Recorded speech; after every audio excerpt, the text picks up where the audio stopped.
Hey folks, Lemon02. Currently playing a game of Canadian Highlander. We're starting in the middle of a live game here. I'm playing with the Jeskai Midrange. So we're playing against Jund Goblins. Fatal Push probably in their deck. I mean, they might. I mean, if you're playing Jund, maybe you go Assassin's Trophy. Abrupt Decay. But anyways, so we're playing the Jeskai Midrange. It's actually a deck that I haven't done a lot of content on. I've played it a decent bit.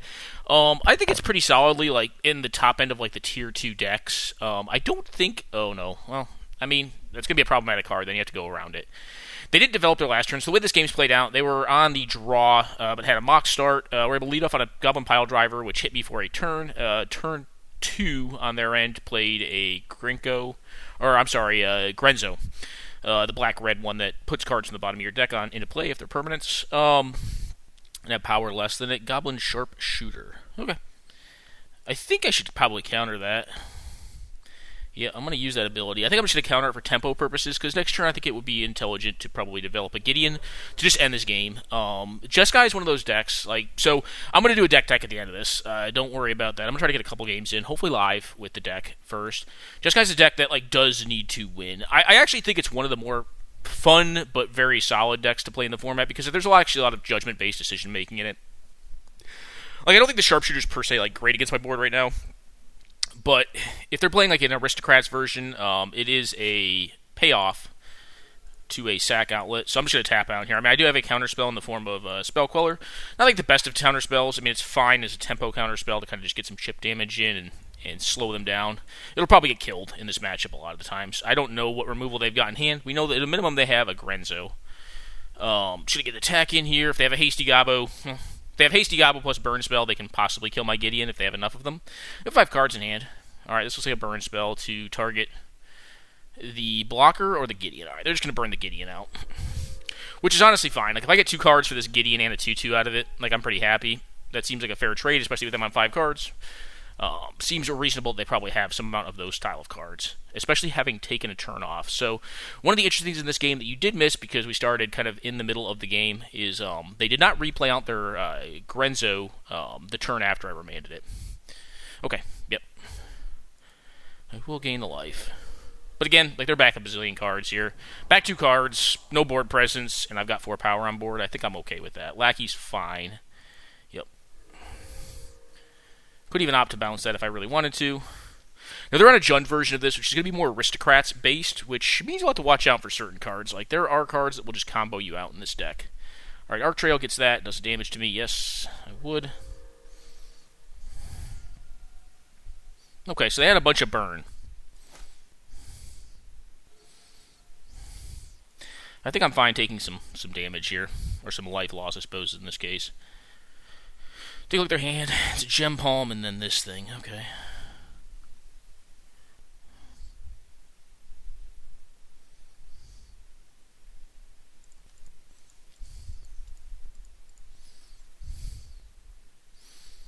I think honestly here I'm just going to bounce the Goblin Lackey so I can keep on getting damage in. It's very aggressive, but if they want to take the turn off, they draw Burn. They can take the turn off, or they could just cycle for no value on the Gem Palm. They're probably just going to play out the Grenzo here, would be my guess. But I actually just want to start killing them. I think I may actually double do this and then put a Geist into play. I could also bounce and leave up the Spell Queller as well if they play just Grenzo for, with 4 power here. Which, actually, that's probably what I'll end up doing. I probably won't play out the Geist at that point. It does leave me a little open to their Cycler, but they need 3 Goblins on board, and I'm a Jeskai deck. Yeah, I guess, actually, this Exiles, right? So Spell Queller can still counter things off of Cavern of Souls, which is kind of nice. This looks like a big Grenzo, which I will again bounce. I mean, they could just do, I could just do a Grenzo for 1. Or they could leave 1 open to play the Lackey back out, which I think would be fine. Even then, do I still attack? Probably not. Alright, they're leaving 2 open because they want to, yes. So they want to use this thing. If they miss, that's not the best. But, okay. Alright, they had a Clamor Shaman, which can actually put my Jace to 1. That's cool. I think here I am going to bounce the... I'm just going to give up the Jace, though. And bounce the Grenzo. I will preordain first to see what options are available to me. Well...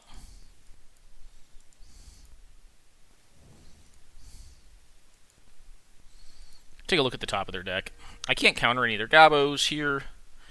No, that's 100% fine. And I think here, I am on a Faithless Looting. I want to get rid of this Geist. I also gain some life. I know there is a red source on top of my deck, which I'll end up keeping, but I'm probably going to get rid of this Geist to Saint Trap because I don't think it races. Well, that's also interesting. I guess I could just continually replay this Grenzo, though. Yeah, we'll stick to our guns here.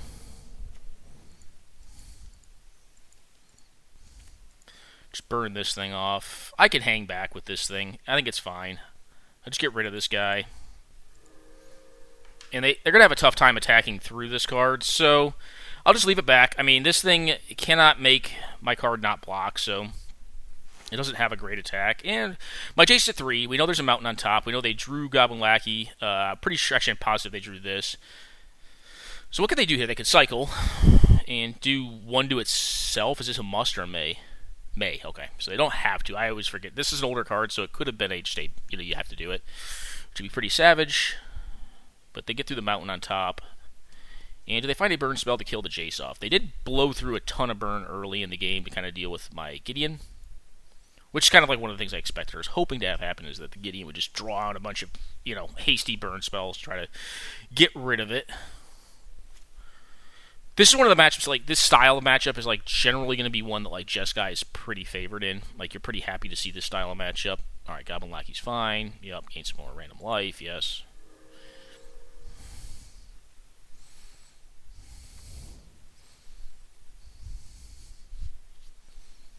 Or do they find, like, a Goblin King or something? Oh, Price of Progress. Well, it does a lot of damage to both of us, honestly. Like, I don't think... maybe you want to wait on this? I take 8. I mean, they take 6 down to 10, but I'm at 17. That's pretty cool. With me, I mean, you don't have an attack. Yeah, I mean, you can attack, but I'll just block it.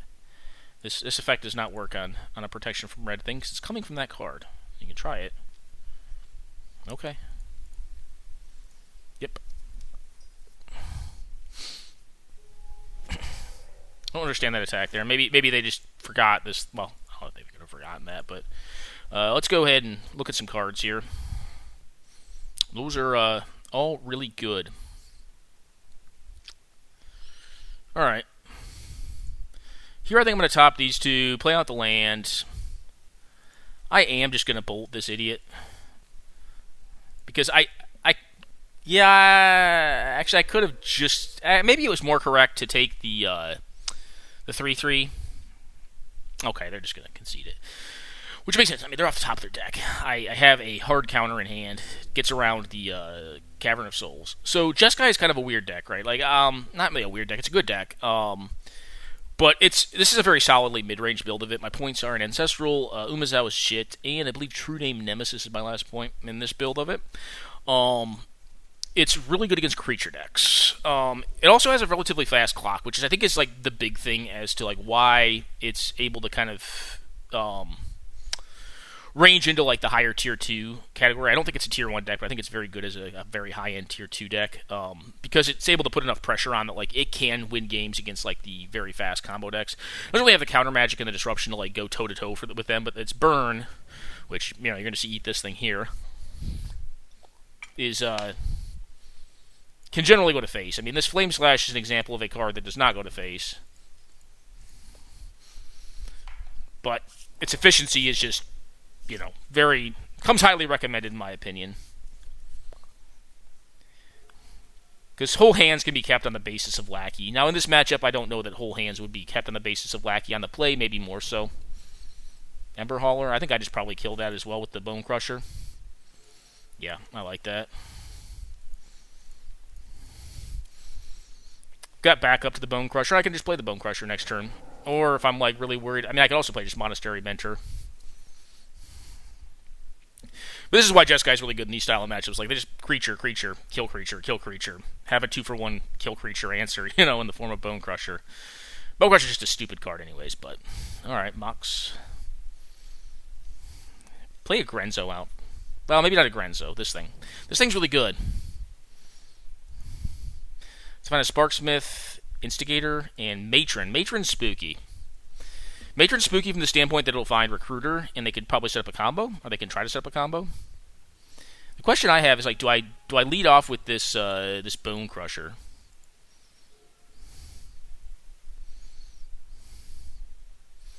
I'm on the other red source, so this Flooded Strand is going to be getting the Volcanic Island to do Chandra on the next turn. The question here is, like, how do they lead off next turn? Do they just go Goblin Matron, or do they go Sparksmith plus Instigator to kind of screw around with my my threats? Another option is I just go Monastery Mentor. I don't think that's right, though. I don't think I want them to know that I have the Caracas yet. I am in need of the red source, so I do need to play into Price of Progress here, as it were. So we're just going to play out this Bone Crusher.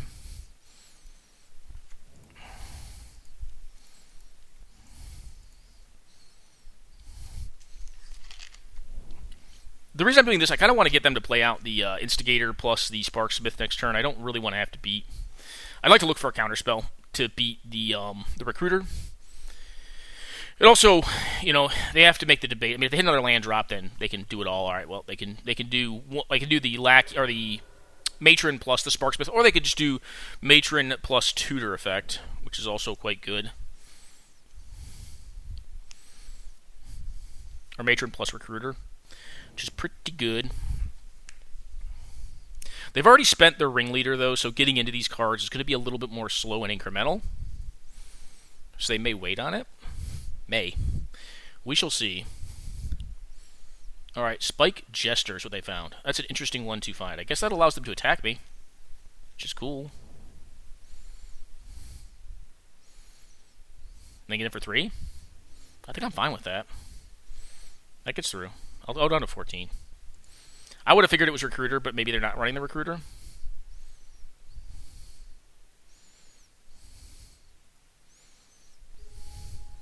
I think this turn... So, if I hit land... Question to be if I can go to 5 on the following turns. If I go to 5, I want to Braid plus... Alright, well, that's an interesting one.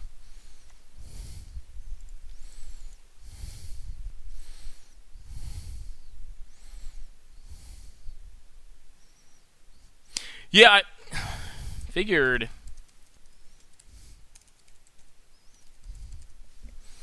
it was going to be a Recruiter. Question I've got here, do I want to start attacking? I think I do.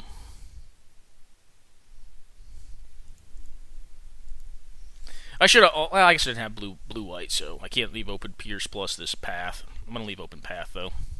I will attack here if they want to trade 2 of their Goblins. That is cool. Yeah, that was an interesting one to find. It's a kill. It hits me. All right, they're going to block. Cool.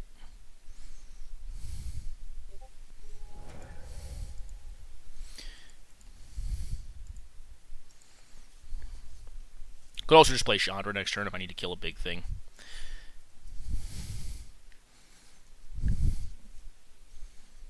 They could probably expect that I'm leading up some sort of burn. Like, neither of these 2 creatures really needs to get burned off.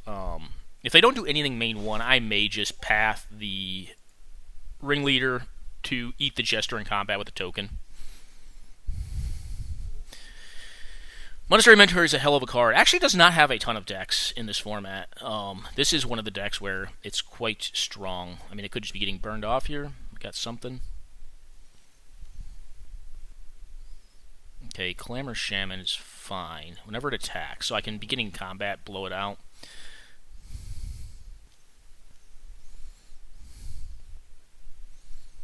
Okay.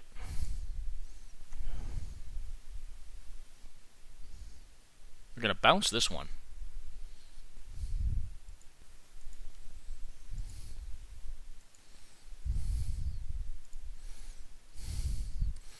I'll just blow up the Clamor Shaman to make a 1-1 to block the 3-1.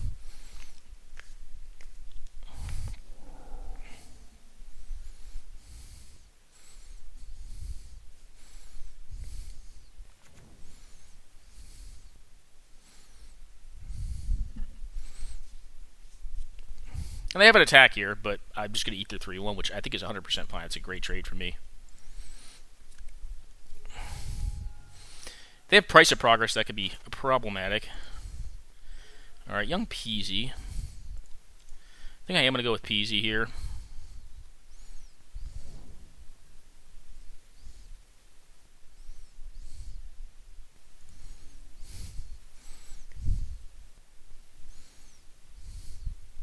Alright, they do opt to block here.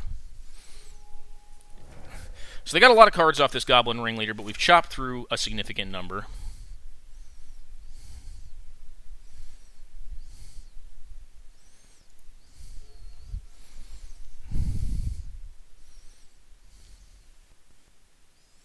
Okay.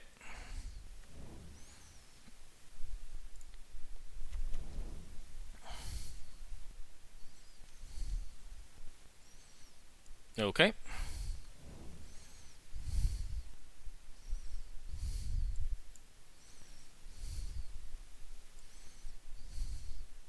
I think I actually want to get them to attack here. Interestingly enough, I think I want to kill off this Goblin Chieftain mid-combat.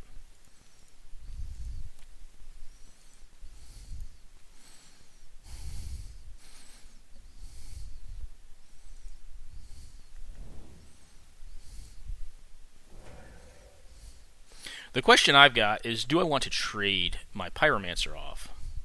And I think the answer here is actually yes. I think I want to trade this idiot off. Just clear their board up a bit. Because I still have this Chandra, which can proc the Mentor. This is a bit awkward. I think what I'm going to do this turn, though, is go to draw here. Just do 2 damage to them. I'm not going to blow up this Goblin.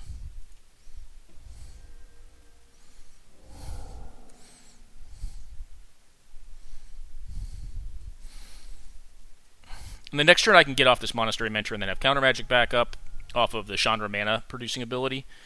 And I'm playing to some extent around Price of Progress.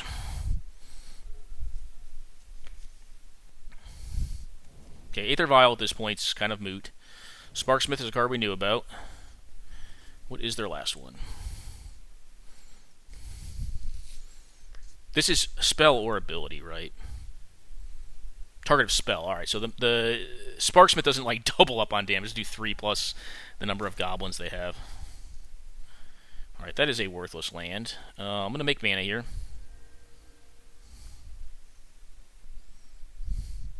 The question here is, I think I'm fine with them like goblining themselves. That could be bad. I could have just wanted to kill this thing. But if they want a Sparksmith on their turn to kill the Mentor, like, I don't know if that's right or not. We'll see what they do. They have to be leery of, like, they may want to play an additional Goblin because, like, I could have any number of things here. Like, it is sort of a bluff to do this. But I think if I'm in their shoes, I may want to get one more Goblin to, like, evade one, like, buff trigger. And then, like, I'm kind of getting them to do, like, what I want them to do, but I don't know. It's kind of I'm trying to, like, level here. Trying to see what happens. They're just going to go for it. Alright, well, he killed it.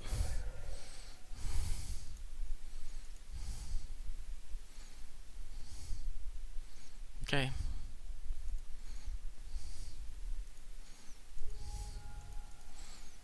At the same time, it also taps down their team and allows me to get an attack in, right? That was a good one. What do I have in the bin? Alright. Because Sparksmith does do damage to you. So if you're in a racing situation, it can be problematic. I'm not going to use my Chandra yet. I kind of want to see what they do. If this Aether Vial can put like a blocker in. Alright, well now they are going to have a very difficult time.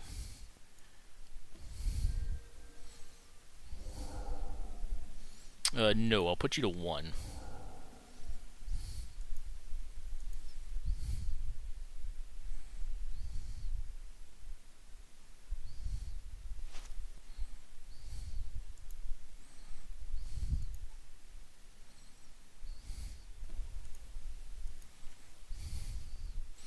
Well, now the Sparksmith is worthless. Like if it taps, it kills them. And to my knowledge, I mean, like they could have like Fire Blast. I mean, Price of Progress kills them as well, so it'd be a draw game. Can I counter that? No. Yes, I could right now. I could. Well, no, I couldn't. I don't have enough blue mana, so I could not. All right, Price of Progress. Okay. Yeah, just kills them. Yeah, so they had price. That was their draw, is Price of Progress. I kind of figured they were on that because the way they were playing it, they weren't attacking the Chandra. They're looking to kind of get value off of it. So that makes sense. And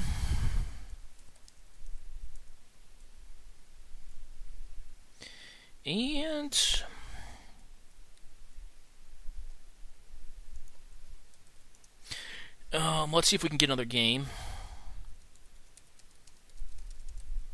with the deck live, and we will do that. Yeah, well, Price of Progress can be. I kind of, I would say that I probably put you on it a bit. Yeah, because it was like, well, how do I die here? Like, and based on how the game was played, like, it kind of seemed likely that they were trying to go for a burnout victory, but like I didn't develop my useless land. I guess it wasn't useless because I could have like countered with the Mystic Sanctuary a turn later, but it came into play tapped, didn't really get me value. I had the Chandra to produce mana, so I did play into the Alright, I gotta just turn this off. This shit's ridiculous. I did play into the Goblin, what is it called? The Sparksmith a bit there. I think it was still probably... Yeah, you're not in a great... The Goblin's not in a good matchup versus Jeskai. It's pretty bad. Jeskai's real good versus the creature decks. That is not untrue. That is not a great matchup for Gobos. I don't know, looking back on it, like maybe the right play was just to remove that stupid thing. Like, I kind of like just developing the Mentor and forcing them to damage themselves and, like, not attack me and further progress their plan. I don't know. The second game was interesting. The first game, we just kind of had them. I think the second game, we kind of were in a spot, too, where, like, we could play around, like, what it seemed likely their hand contained, which, again, in my opinion, was, like, probably some combination of Price of Progress and Burn. Like, if it was Fire Blast Price, like, maybe I could have died at a certain point there. But I think, in those situations where, like, you have pretty decent command on board, I mean, the Giant was essentially just the Abyss. Like, and if it wasn't the Abyss, then it was a god-awful huge clock because they were trying to attack me. I was just smashing them back for more damage, and the removal kind of just added up. Anyways, guys, I'm going to do this. I'm going to go on a quick pause and see if we can get another game, and see if we can get a couple live games with Jeskai Midrange, and then we'll talk to build. I don't want to quite jump into the build yet. I'd like to get a couple more games with it, but it may be a second until someone picks up that gauntlet that has been tossed down here on the Discord. So we'll be back momentarily with more gameplay with it. Hey guys, we're back. We're playing against Quirk Attack here. They typically play like a High Tide deck. I'm certainly going to want to play first here. This hand's acceptable, but this is obviously... This deck is much better against creature decks, right? This hand showcases that. Against High Tide, this hand's not great, but like I'm not going to also, like mulligan to like a heavy pressure hand against a High Tide player, because I know they habitually play that. That'd be kind of dirty. The question I have is, do I want to Gitaxian Probe here before I play my land? I don't know that I really have to. Like, I think it may make some sense to wait until I want to resolve a spell to see if it makes sense. It's not like this hand really struggles in, like, conceptualizing how I want to develop it. I do think I'm comfortable getting a Wasteland out of their hand, though, so I'll play this tapped for turn 1. I guess I could also leave up Path to Exile, but I am, like, even if they were, like, I have a good idea of what they're on, but even if they were on, like, a heavy aggro deck, I don't think I'm looking to Path to Exile turn 1. I think that's a pretty weak play in this format. I think you want to leave Path to Exile until like mid to late game, typically speaking. They could be on something completely different too, but I still kind of just like playing out the tapped land here, the land I can take damage off of, but I'd rather just play tapped. Because if they do try to go for killing it, cool. Alright, Trop. Alright, they are evidently on something different. Not a clue what they're on. I mean, this card is played by... only one person that I know of. So now I'm going to take a look at their hand and figure out what's going on. And also possibly to develop some aggressive actions. Alright, so they're on a blue deck. Oh, maybe they're still on High Tide. It's like a blue-green High Tide? I don't know. It's a weird card to see. What do they have again? Kind of like just some big, expensive cards. Okay. I'm going to try to get this Bone Crusher Giant down on my next turn, so I'm probably just going to burn them with it end of turn here and try to resolve it, try to get pressure. Mary's Guile is, like, in my opinion, like, a pretty underwhelming card, but it's one that if I'm not killing them, actively killing them, like, it'll eventually find something decent for them, especially with, a fetch land, two lands that fetch, essentially, in hand. Plus another shuffle effect in Merchant Scroll. I mean, their hand is just loaded with shuffle effects, and Serum Visions, for lack of better terms, is kind of a shuffle effect with Mirror's Guile, because you get rid of 2 cards. I mean, you have to take the worst one. Or, I guess, conversely, the best one, and then get rid of the 2 worst, because you have Mirror's Guile proccing on the upkeep. Okay. So they're not going to cast anything, so evidently they probably found a counterspell, which I think, I'm fine with. I'll run this Bone Crusher Giant into a counterspell. I don't like it, but I don't think it was right to just burn the main phase either. I'm just going to Tundra here. This game will be interesting for the same way that we are going to have the island count to get our Mystic Sanctuary, which I did update the deck with. I started doing a video with this, and I was like, oh, I don't have Mystic Sanctuary in this deck, so I don't play this deck that often. If they want to counter this, is cool. I think you let this resolve, though. I think you just take the 2 here. Yeah, okay. I mean, they almost, 900% have a counterspell is kind of my feel for this, but...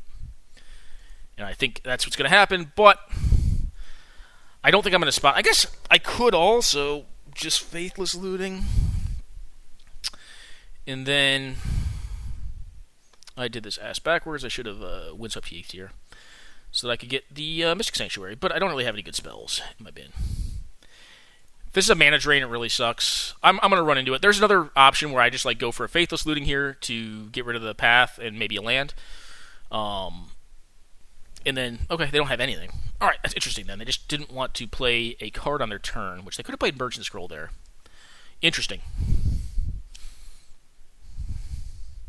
Now I'm at kind of a loss, because I would have thought they would have Merchant Scrolled there, or at minimum Serum Visioned, as opposed to doing nothing. If they do nothing, I think Interaction, or maybe an Instant Speed for 2 mana. I can't really think of much. 3 opens up quite a bit, so I don't really know what's going on. That's a fetch. They can clean up the top of their deck. They evidently liked the top of their deck the first time because they had numerous shuffle effects and they did not choose to use any of them, so...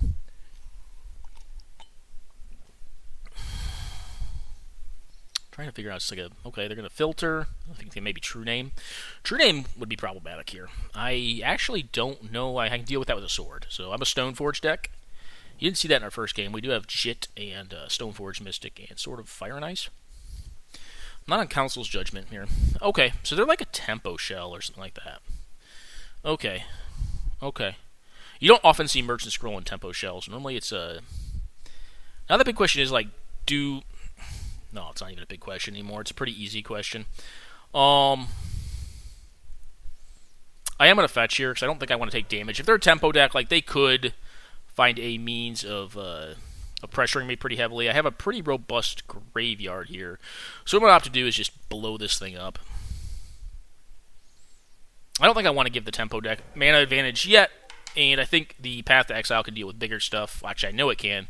Over the Lightning Helix, and now I actually have a counter spell, so not playing the Chandra I think makes a lot of sense.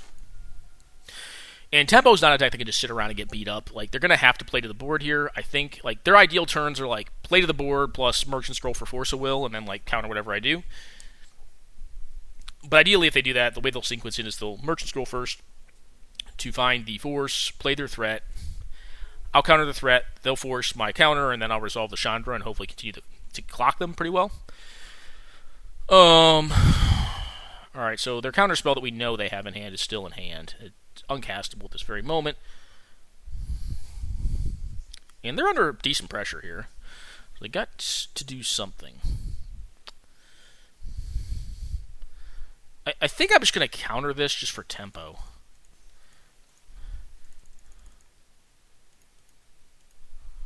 Yeah. Pay 3. I mean, they can't pay 3. They can counter back, but then I just want to get their counter spell. If they're playing a counter spell that costs 3 here, okay, Merchant Scroll to get Force of Will or Ancestral or something. I don't know.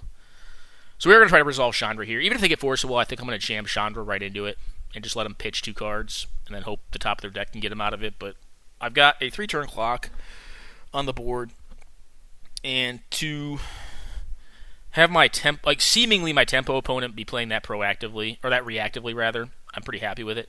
I honestly don't know what they're on now. They're just on a blue-green deck, but it's not really. It's more like blue-green mid-range. It's got like elements of tempo and mid-range in it. Like Brawl is really not a great tempo card, 'cause it doesn't clock that hard.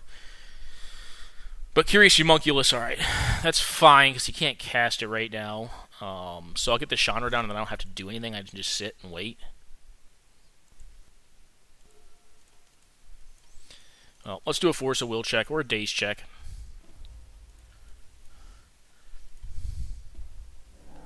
Nope. This doesn't fundamentally change the clock, but it diversifies my threat presentation. I guess, no, it does. It actually lowers the clock by a whole turn, but it also diversifies my threat presentation, so if they play blockers to the board, I can still maintain some good pressure on them. Mana Drain, given we know about it and we're head on board, is really not, a very threatening card at this point in time. So, there's that. They may just be experimenting with Miri's Guile. I would say this, Quirk Attack, if you watch my videos, I don't know if you do or not. Miri's Guile is, it's a card. I'm not a firm supporter of it. I just don't think it's that good. I don't think it's good enough. Do not think it is good enough. Alright, so we know they have Mana Drain, so if they're casting a Flash threat, it needs to be a 3-mana one, which means that it could be Vendilion Clique. I can path exile Vendilion Clique, which eats a Mana Leak. And then I lose my Giant.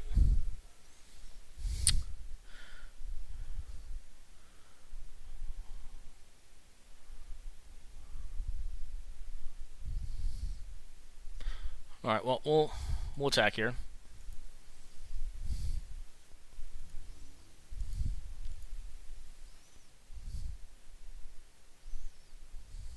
Could be like a Nimble Obstructionist, too.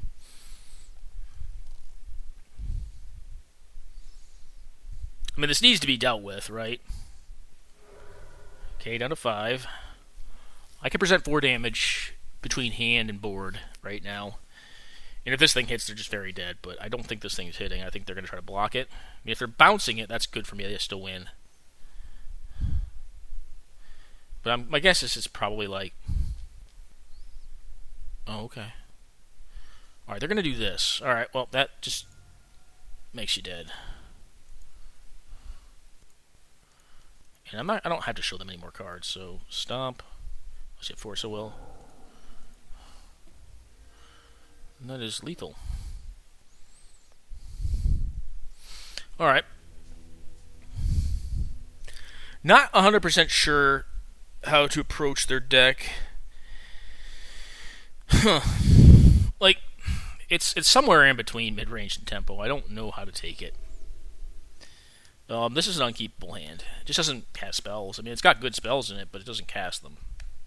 I mean, it casts Spell Pierce, but that's not great. And it's a 2-color deck. Wasteland's not really going to pull much weight. And Jeskai's a deck where you would rather have your mana than have good cards in hand. From the standpoint, I'm going to keep this one.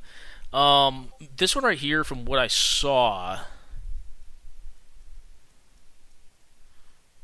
I think I want Jace for a long game, but maybe it's incorrect.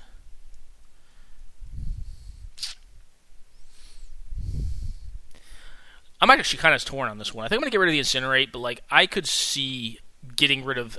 it's just this matchup's a little awkward. I could see getting rid of the Jace and keeping the Incinerate there. In a tempo matchup, I would. I wouldn't try to keep the Jace, but like their deck's somewhere in between. All right, well, I drew that, so I guess, post hoc, we can rationalize our decision that we drew more burn. Alright, they're going to Thought Scour. Mystical Tutor. Okay. I mean, if this is a Ancestral Recall, it's really good. I still am probably going to get to resolve a Stoneforge, though. And if they're spending 9 points just to draw, basically this is a Divination, at the end of the day. I guess it's a one mana less Divination when you start looking at Ancestral this way. Alright, Whirlwind Denial. Okay. They don't have lands? Okay. That was a pretty aggressive keep and probably play, because they wanted... Oh, yeah, they have land, alright. It's not a land you see all that often, but that's an interesting one. Alright, Thing in the Ice. That one does beat my, It does beat my board right now. But I'm sure I can... I'm going to do this right now, because the Whirlwind Denial could actually counter activated abilities, activated triggered abilities, I believe. Don't want red mana or don't want white mana here.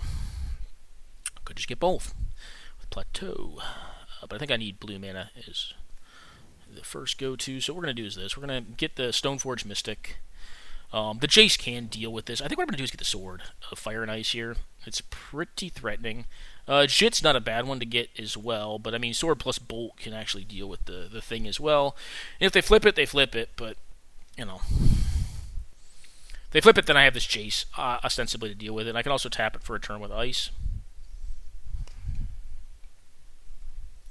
They also don't really want to bounce Stoneforge Mystic. That's the other thing, too. Like, this card can be awkward against ETB-based creatures.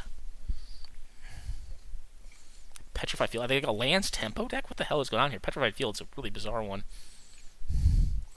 That is a really interesting one. Okay. I'm going to play this one out. If they really want to counter this activated ability, they can. But I'm going to try to play this sword out on their turn. I kind of do want my land to hit here. I think I should wait on this. Wait on getting the sword down. I'm going to do nothing. Okay. Could also snap, bolt, snap. Or bolt, snap, bolt. Alright, if they want to Whirlwind Denial this, I think that's cool. They can also Whirlwind Denial the equipment or the equipping of the card.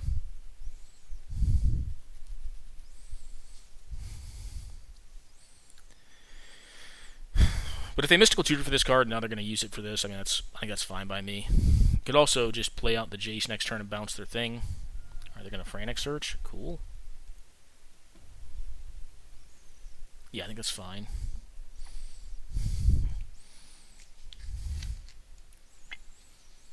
I mean, if they do stop this, I can just end up bolting, not bolting, I'm Jacing their thing back to hand if they manage to flip it this turn. If they flip it, that seems like it'd be bad. Like, flipping the Thing of the Ice on your EOT seems like, against a Stoneforge, seems not the greatest. It does, at a minimum, make it pretty big. So they get rid of Drawn from Dreams, Vendilion Clique. They don't choose to untap. Okay. I think my opponent may be newer to MTGO, just looking at how this one's played out. It's because you can untap this. It's a trigger, though. So you have to, or it's not a trigger, it's like, I don't know how to put it in Moto terms. Like, you can untap your lands, but you don't per se have to. I'm just going to say no to this. I am going to bolt this thing post-attacking. I'm going to do it with the sword. Daze is a nice pickup.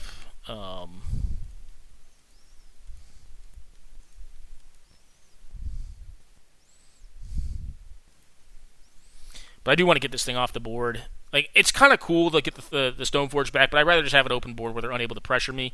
Especially if they're missing land drops. Like, I don't know what's quite going on over there. They have a Petrified Field in play, and they have this card, so I'm thinking like some sort of weird lands build. I could also Fire Ice this card. And maybe I do. Like, what are they going to do? Force of Will it, then I can just Daze it? Well, now getting this thing bounced is of no use, because the Umazao's shit is in my hand. I think I am going to do that. I'm just going to fire this thing down. It's more mana efficient. If they have a Force of Will or a Force of Negation, I can still Daze it. You know, I don't think the benefit of having one mana up on their turn is that high. I suppose I could have tapped in a way that allowed me to leave a Bolt plus... Or Bolt... No, wouldn't have mattered. Wouldn't have mattered. Now they're in some hot water, though. Their threat's off the board. They're missing land drops. One of their lands causes them damage to make mana. Alright, well, I should... Alright, they're going to find a land. I could have dazed this anyways, but I wish they would have done on their main one. Like, sliding into their main two just to do stuff that you could do on any main phases. A little irksome on Moto because... Just keep in mind, like, people are going to F2 and F6, and, like, in real life, you can't just, like, slide into main 2 and, like, cast your spell. Alright, yep. Do I care about this? Not really. Okay, you got it. I'll just bolt this thing. Actually, I could also just jit it, right? Yeah, I'll just cast the jit. Still have days up. Alright, Island, that's cool. I mean, I could bounce it with Caracas, but why? Leave open red mana here.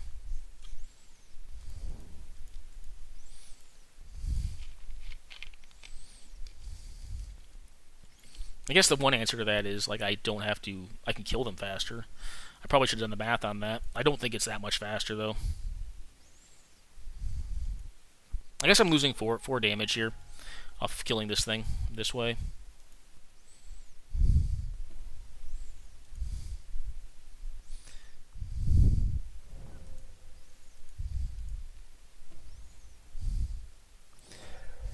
But next turn, I think they're just dead. Actually, this is fine. It's the same amount of damage. Like it's the same turn clock cycle, because I can just bolt them next turn. Yeah, maybe they're experimenting with a mid-range like blue-green lands shell. This deck looks a little more experimental though, like they're testing some stuff out in the format. Yep, that's a land that actually that may matter.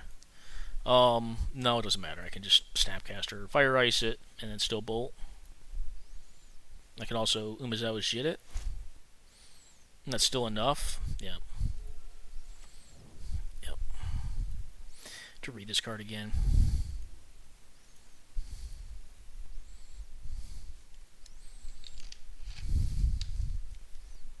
Okay. I am gonna downtick. Actually, why don't we just do this? Let's Snapcast here. We will we'll use the Fire Ice to do 2 damage to this card. They're gonna do this.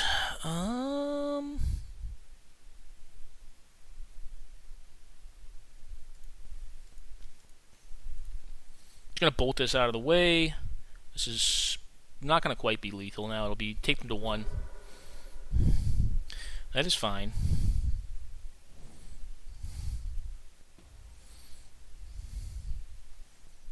Unfortunately, that was not a 2-mana counter, so not much I can do about it. It wasn't a Pierce either. It was that card, the Snare. So we'll take our clock down by a turn. I mean, unless we draw Burn here. Draw like a Chain Lightning. Nope. No such luck. Can I draw another card here? I do have enough islands to get back one of these burn spells, which I'll probably look to develop on their EOT if I can.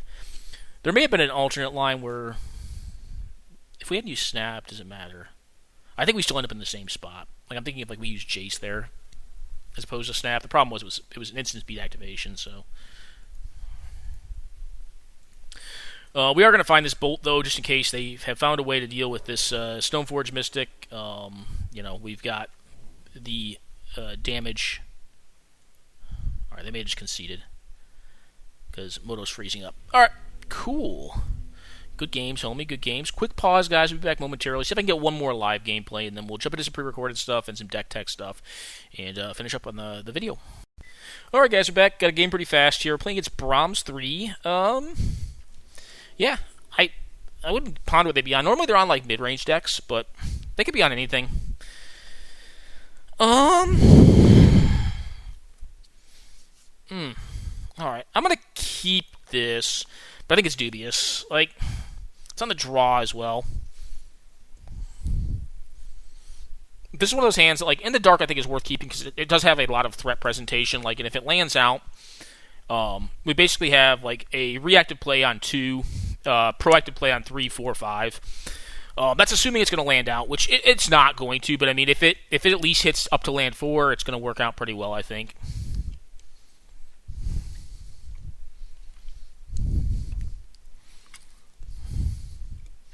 But it is like on the lower percentile of hands I would probably keep. F6. Okay, Godless Shrine, eh? Well, it's a good turn 2 play to make. Get that Jit, especially if it's like a Death and Taxes variant. Jit plus Stream Nemesis is pretty powerful. Okay, they will hit their abs on. Okay, that's fine. Rather hit a land there, but beggars cannot be choosers.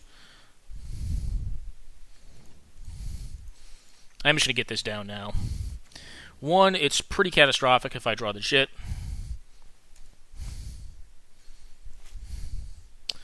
2, with this hand, I think we just want to pressure.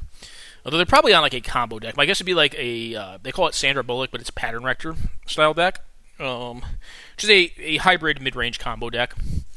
which to me also means their interaction will be lower, but at some point I am going to want to get to leaving some counter magic up. The big question I have, like, I just want to hit lands now. Like, if I just hit lands for the rest of the game, I can probably win with this hand. If I can, next turn, like, if I draw blue source, do I want to play out the true name? Alright, they're going to attack here. Cool. If they do nothing, they get to flip this thing, which is cool too. Alright, that was definitely a bad draw.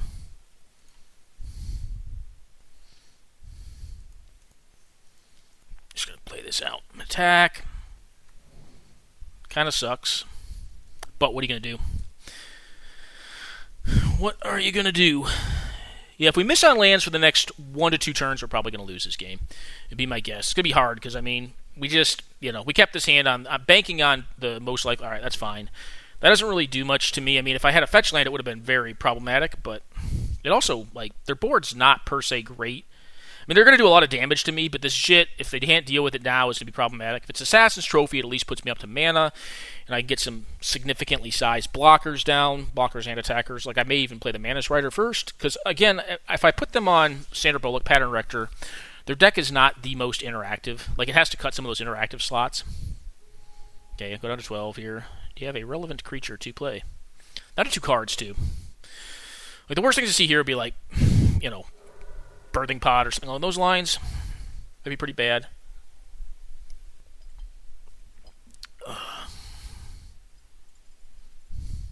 But yeah, if I draw an untapped mana source, I guess it's pretty hard to draw a tapped mana source. I guess I have Celestial Colonnade here. I don't believe there's a Wandering Femoral, though. Well, they have up to 5 mana worth of creature spells they can cast here. Alright, this card is not the most problematic.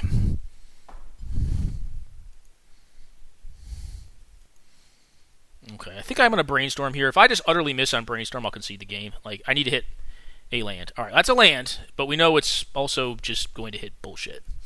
Okay. Well, we're going to try here. Top 4, I know 2 of them. Basic. Nope. No basic. Alright, that sucks, but we did shuffle, so maybe we'll hit a land next turn. Yep, getting fucked on lands here kind of sucks. Because I think this game looks like it was actually very winnable. But it's probably... I guess this is greedy, too. Maybe this is greedy. I should just equip with the Jit. But, like, I don't think I'm getting anywhere if I'm not trying to actually get to my mana so I can cast more spells. I take here. I think... I mean, if they drew a good card, like a creature card, I'm just going to die to it. Alright, tap land. Cool. No card. Alright, Aether Vial's fine. That doesn't do anything.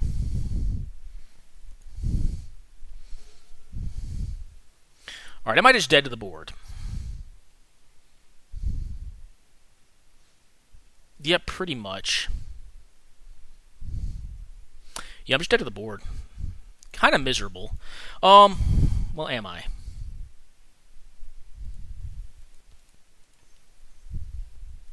Can play out the Soulfire Grandmaster. Take 2 in the air. Yeah, I'm just dead. God, this draw was savage. Just missed on lands. Yeah, that Brainstorm just didn't get there. I mean, it hit a fetch. I think that was right to take that risk, though. I'm just like looking back at it now, and it's like, if you're not taking that risk, where are you getting? Because you really want to take that risk. Find the land, equip the Jit, and then I think if we ever get the Jit equipped on that turn, like we'd probably just turn this game because they evidently had nothing left. I mean, they had like this land plus this Aether Vial. And if we get attack in there, we can knock out the Aven Mindsetzer, gain some life, taking 6 on the backswing, but that puts us back to 5 in a good spot. Alright, so we have to block here. These are forced block situations. Actually, we don't want to block there. I take 5. No. So I have to trade with this thing. And then I'm just dead, right? Like, even if I hit land here, like... I guess I'm not dead. Land. 1 time. Thank you, deck. That was shuffled, I guess, back to the top of my library, because that was one of the cards. Alright, so if I play this and play out the true name, I think that puts me in the best place. If they have another creature they can vial in, then I just die, but... Alright, this.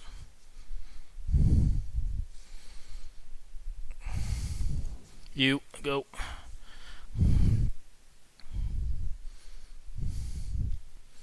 Okay. If they have another attacker here, I just die. Yep, they have it. That sucks. I mean, like, honestly, like, I think we played this correctly. Like, the Brainstorm turn is the one that's most suspect. Like, I think playing to win, though, is you Brainstorm there. I think I would do it every time to hit the land. The chances of hitting a land are fairly high. Now, given, like, there was an active Aven Mind Sensor in play, so, like, you know, there is that argument, too. And I'm not a deck that is not running fetch lands, so... But unfortunate, to say the least. Alright, this is a hand we will keep. It's a very good hand, against their deck especially. A lot of removal, Dreadhorde Arcanist to kind of get back some value, some decent attackers, no counter magic, but, like, again, like, their deck's more board-based. Like, they do have some combos in their deck, but they are very board-based combos, and their interaction's fairly limited. They're going to have some hand attack and whatnot, but I think this is a fine hand to keep. Like, they'll generally have, like, Fatal Push, Abrupt Decay, Assassin's Trophies, like, their interaction, and then, like, any creature-based interaction, they could possibly run some of that, and then Thoughtseize, Duress, Inquisition, Collective Brutality, actually another one. Brutality doesn't deal very well with this card. Alright, their hand is 100% board-based. Nope. Play this one out. Nope. And then, next turn's going to be interesting, right? Because their hand has one green source in it. Their hand's not that good. Their hand's actually pretty bad. It's a pretty stinky hand. They have the Protean Hulk in hand. They have Evo, which is a strong one. Well.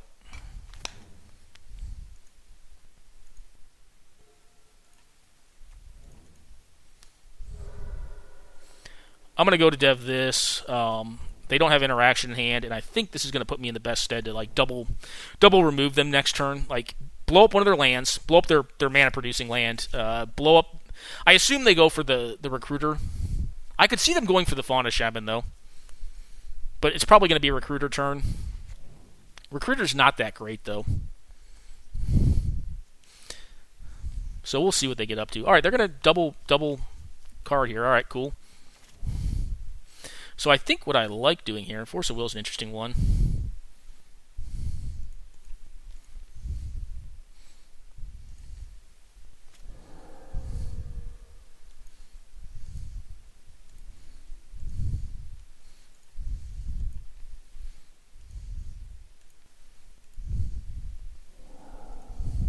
Let's see if they block. It is kind of a riskier block. Alright, they're not going to block. I'll blow this thing up next turn. If they get to tutor once with it, it's fine. But yeah, just utterly annihilate their mana. It seems pretty good to me.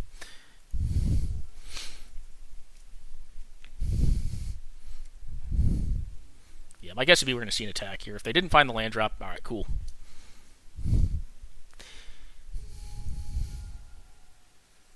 Cool by me.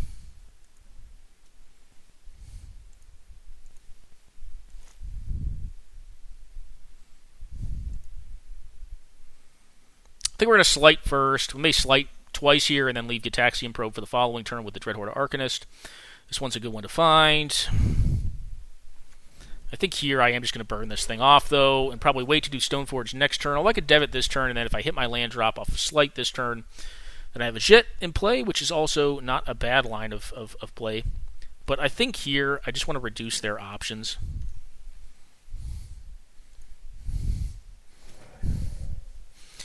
Dreadhorde Arcanist, pretty strong card. Great in like this style of mid-range, and then like Grixis mid-range, pretty good too. I don't think Vendilion Clique's going to be all that useful. Neither of these cards are like really that great, but I'm going to take the Chandra because it's closer to being castable than the blue card is, and I don't think the okay, they're just going to concede. I don't think the Vendilion Clique. The Vendilion Clique's already a pitch card to Force of Will. I don't think I need to cast it here. So, kind of just mana screwed them. I killed two of their creatures, basically as a 2-for-1, and then wastelanded them in the dirt. Which is a way games of Magic can be played. I mean, honestly, saw mana kind of get us in game 1, too. Like, although, again, we did take some risks on it. Yeah. This is a hand I will keep. Not the best of hands, but it's acceptable, I think. I'll probably damn near auto... I don't know if I'm going to auto wasteland them on this hand. If I draw a land, I probably will auto wasteland them. Depending on what they play. Now, if it's like a mana elf, like I'll probably just Swords to Plowshares to slow them down a little bit. Even Mind Sensor will tend to be pretty good against this deck. They do tutor quite a bit. Alright, yeah, I'm wastelanding that. They're on 5. Come on, Moto.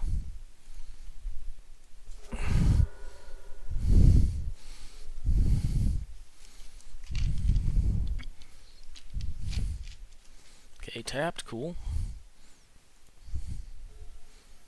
I'm going to play this one out because I do think I want to have STP up for anything they play here. I could have played the tap land too, but I think for tempo purposes, I'm going to want to develop a 2 to start pressuring them. That's cool. Also get rid of their mana here, which is not bad. Fine plateau with this. I am limited to 1 white mana right now, which could be problematic later on down the road for this Palace Jailer.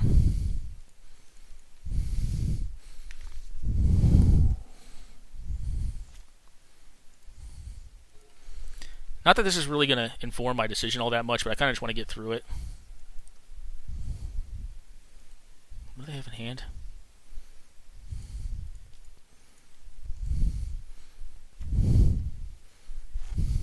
Well, if they wait on this Eldamri's Call, my guess is they're probably going to dev out the Cartel Aristocrat first. And if they do, it leaves an interesting decision. Because I do kind of want to even Mind Sensor their card, but at the same time, I also want to get Cartel Aristocrat off the board before they get more critters. Now, if they have like Critter plus Cartel Aristocrat, like that kind of sucks.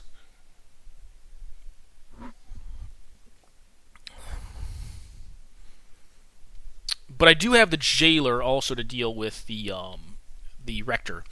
I also have Aven Mindset to deal with Rector. So if they find Rector and try to like Cartel Aristocrat, the Rector, they also have the Protean Hulk in hand, which is also awkward actually.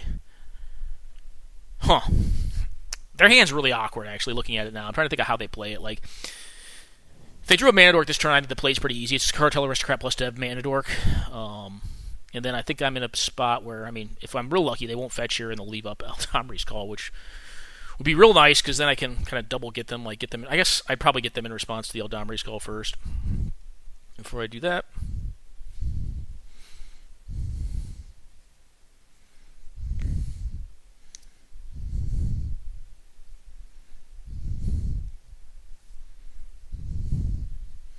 Yeah, they're going through the same quandary. Like, what do you get here with Eldamri's Call? If you're going to call this turn, it could just be a Mana Dork. Because you do have the Sack Outlet, but 7 mana is infinite. Like, that's a long time. Alright. Well, unfortunately, not a white source. Question I've got here is, do I want to stop mana, or do I want to stop the call? And I think it might honestly just be mana, but we'll see. I'm probably just going to get the call.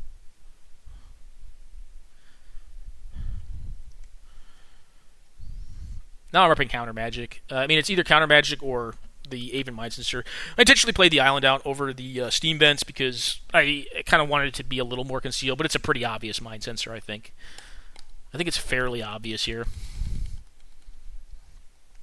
I'm also not on a deck that can't do nothing forever. Yeah, I'll try to get you.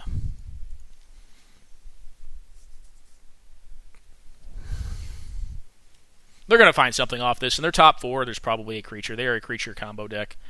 So, they could even find exactly the card they want. I mean, that happens from time to time. But they're going to, I think, almost undoubtedly find a creature, unless, like, they get very unlucky.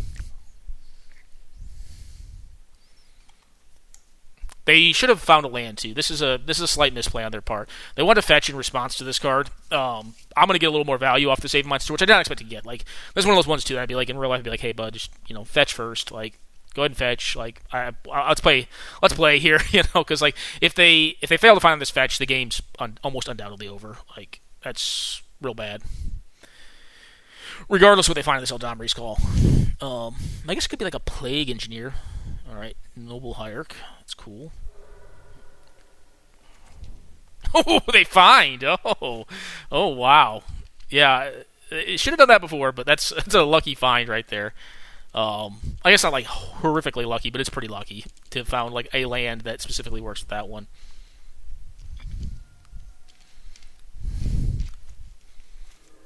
Okay. Cartel Aristocrat. Yup. Yup.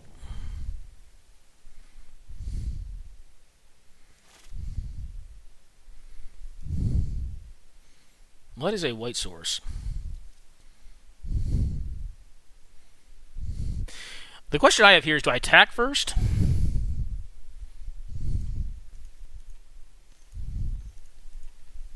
I should try to blow these up. They're going to probably sack the Noble Hierarch and give this thing protection. That's fine. I'll play my land tapped. They can't give it protection from white, so I get him for 4, still put him down to 11. Yeah, that's fine. So I gain no life off this at a minimum, but, you know. It's probably not what they wanted to have happen.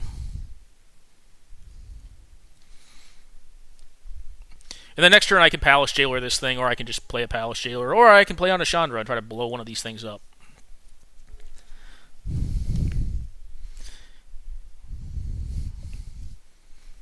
Alright, another fetch land, which, again, like, the Aven Mindtester actually hasn't stopped. Alright, they're still finding lands. They take damage off this, cool. Yeah, they've been doing pretty well through the Aven Mindtester. Like, shockingly. Shockingly so. I mean, I guess, like, the Eldamri's Call was really nerfed. Like, that found a pretty shitty card. They don't want to block. Alright. Well, what do you have at flash speed? I'm calling,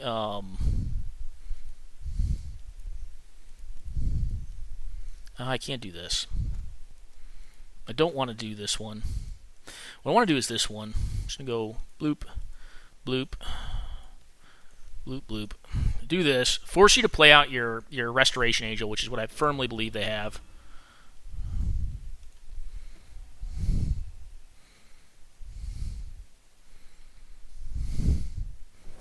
No? Okay. Well, either that or they want to, like, eat my Aven Mindtester, and then I'll just sort or Path to Exile it in the air. I firmly believe they have a flash critter. Like, or they just, I guess they could have drawn dog shit too. They could have just drawn nothing.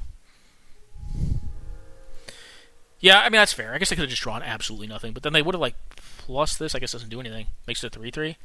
Alright, so they have probably nothing. They probably have this Protean Hulk plus a blank. Okay, well, managed to get there against the Pattern Hunter deck, which, again, like, this is a creature deck. We should generally do pretty well against them. The first game, you know, we kept a hand that, like, again, like, was very threat dense. Only had one reactive card in it.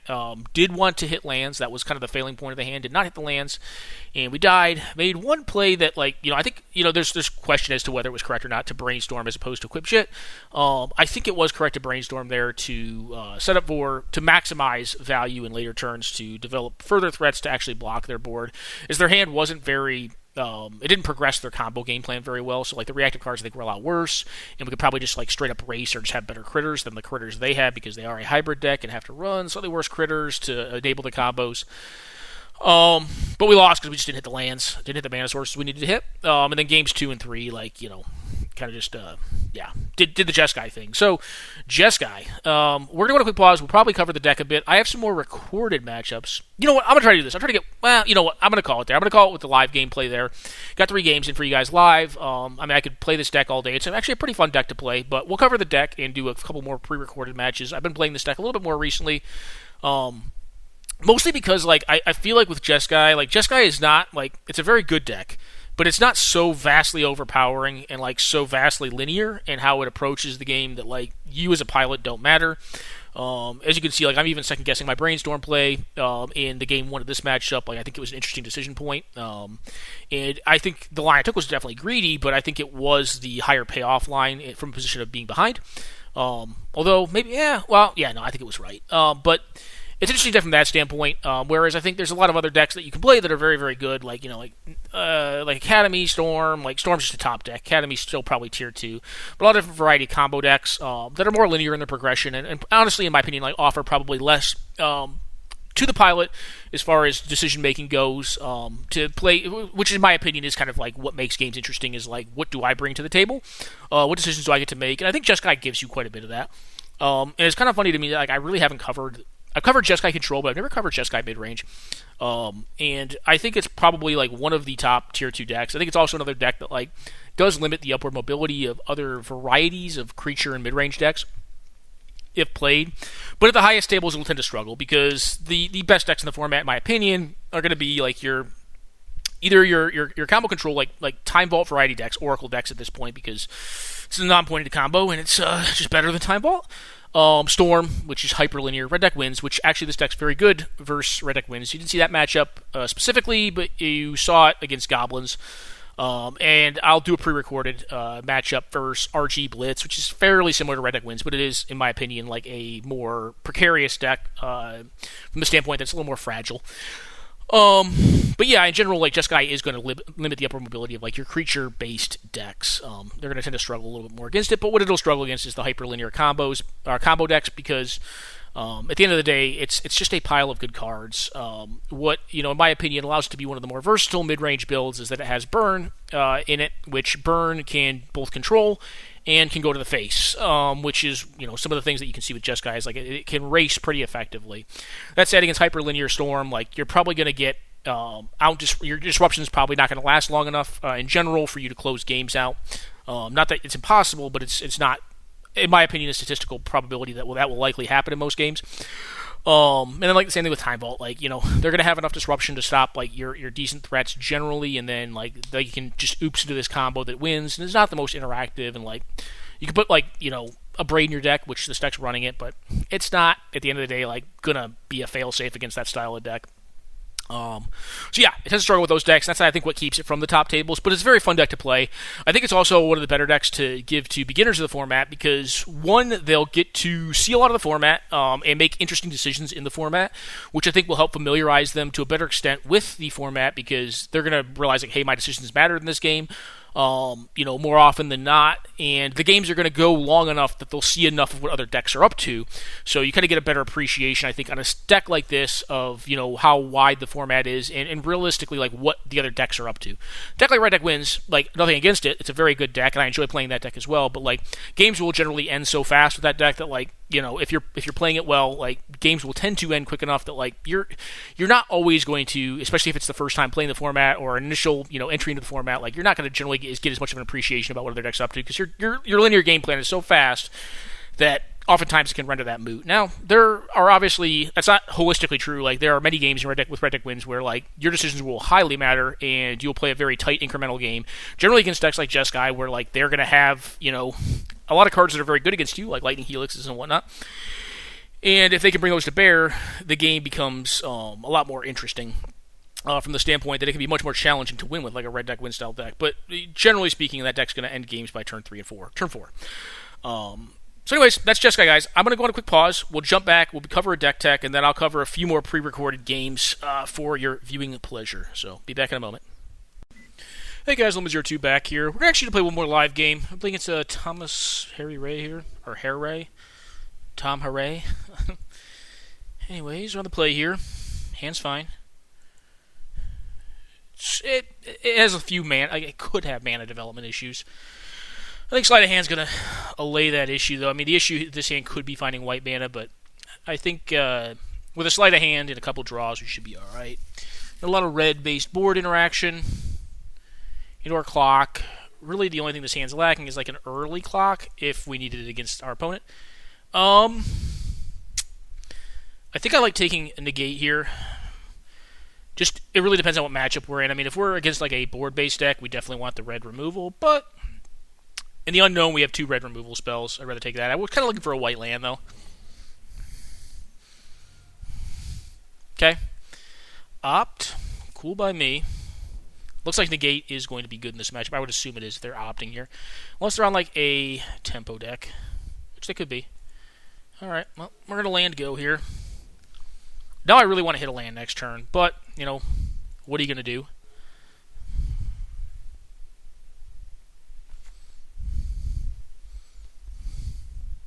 I think Brawl's fine. Do I want to bolt here? I think I am going to bolt just in case I hit my land. Then I can cast any one of my 2 threats on their turn. If I bolt here. And or if I miss, I can just leave up negate. That was a good hit. Alright. I mean, it would be a better hit if it was like Tundra. Or a fetch land that found Tundra on my turn.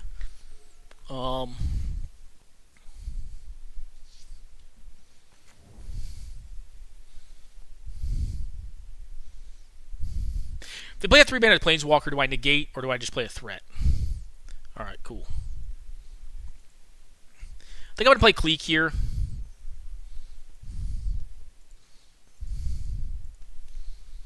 And I may actually just target myself if this resolves. If it doesn't resolve, I mean, I think that's fine too. Like, I kind of just want to trade with their resources. And if they're tapping out, they're assuming some risk on my turn too, because, I mean, I could very well have, like, a 4-mana Planeswalker, etc. But I'm going to target myself here, actually, of all things. And if they have burn, they can just kill this thing too. It's fine. I just don't think I want Resto. I mean, yeah, no, they're going to burn this thing off. Yep, that's cool.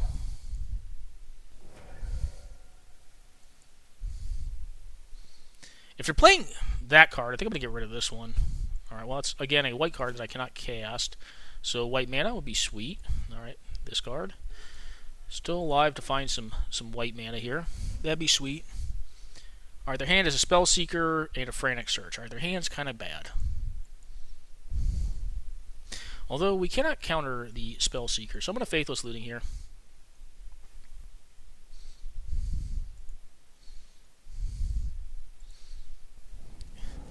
Wouldn't be a surprise if I told you I was looking for mana here.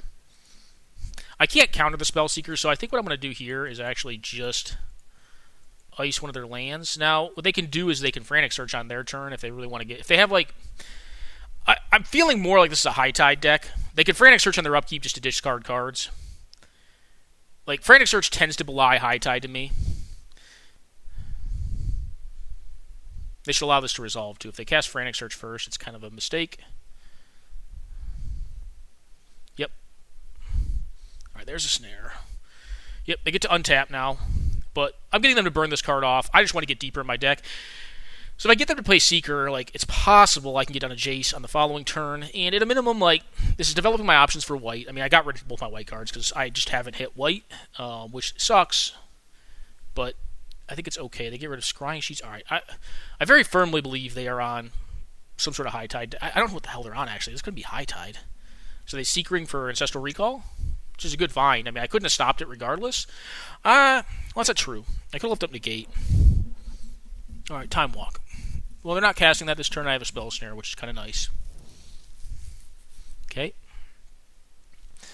So they're probably some sort of Time Walk combo deck. Well, there's my white mana. Right on time. I'm going to wait. I think I want to counter. I want to have access to countering this this Time Walk.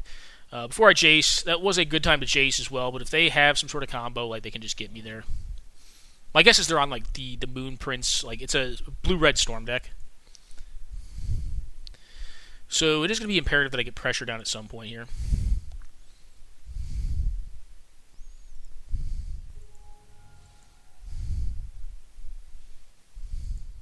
Alright. Well, we're going to do nothing. I'm just trying to resolve this thing.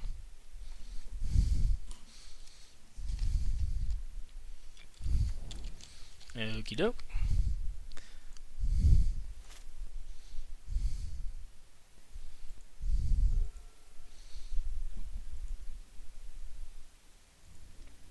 Would like to hit some land drops here, but at a minimum I'm winning on board, right?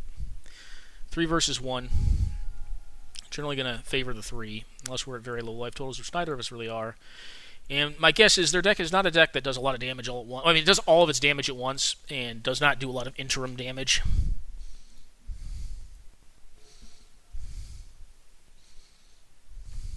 Okay, land, cool.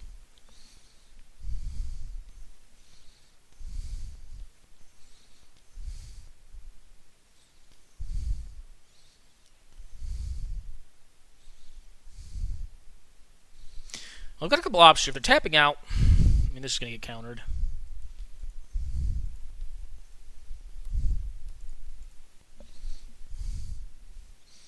I could honestly let that resolve, and it would probably be fine. Yeah, maybe I should have let that resolve. In retrospect.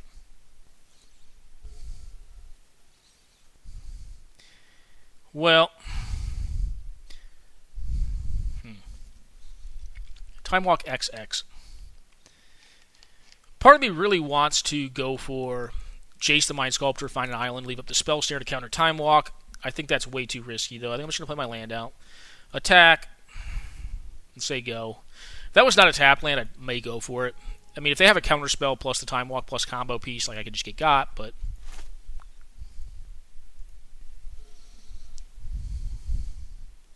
I'm also winning on board, so like, is there really a need to assume the risk there? If they run back like a big Time Walk again, all right, this is fine. This again doesn't really do all that much. And now, like, I have the same line of play. Like, I can just Jace and then find another island and leave up Counterspell, which is a little bit better than Spell Snare. But I kind of like leaving up both. If I have the ability to. And I think realistically against a deck like this, which is probably a more blue deck than the deck that I'm running, I just in general want to end the game. I think ending the game is probably the best bet.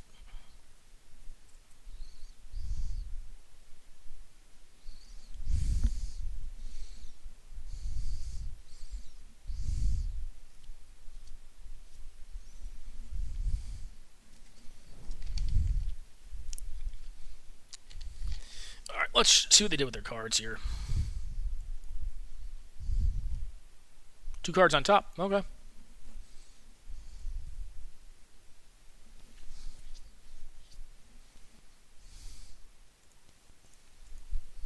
I'll snare that.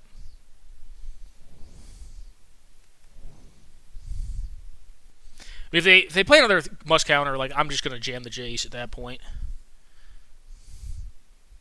I guess Time Walk's not a must counter, but like I think it's worth countering.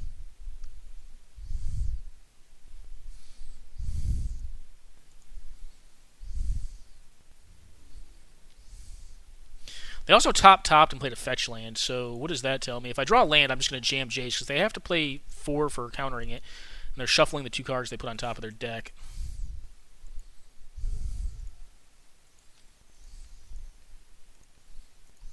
It's going to kill this thing.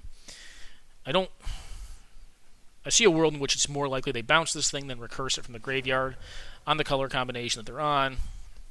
This allows me to leave up Counterspell on their next turn. They're at a virtual 10. It'd be nice if they were 9, because that'd be a nice even number, but I mean, I'm a burn deck, so I can definitely find burn at some point in time. Puts them to 8 if they fetch. 7. So still a 3-turn clock. What I'd like to do is, like, ideally, like, counter a good spell this turn. If it's a big mana Time Walk, I may just let it happen. If they, like, tap out for a walk, I'm probably not going to counter that.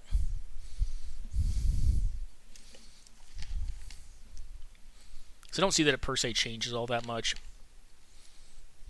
Now, if it's a cheap one like Time Walk, I think it's worth countering.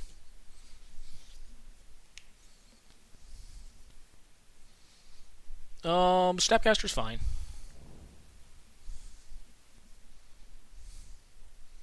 Are they going to Snapcaster kill my threat, or are they going to Snapcaster Time Walk?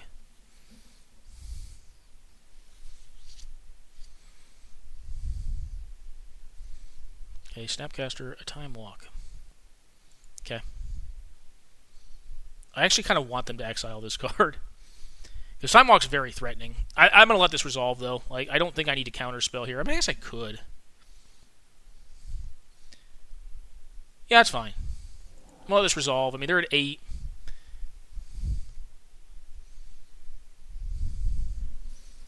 I also might catch them out because they may think I don't have counter magic. I was willing to counter the Time Walk before. I think that the bar on Spell Snare is pretty low, though. Like, if it's a 7-pointed card and you can Spell Snare it, I think in general you want to. No, I mean, I could be wrong there. It wasn't really doing all that much before. And I mean, it gives them an attack for 2 here is what it does.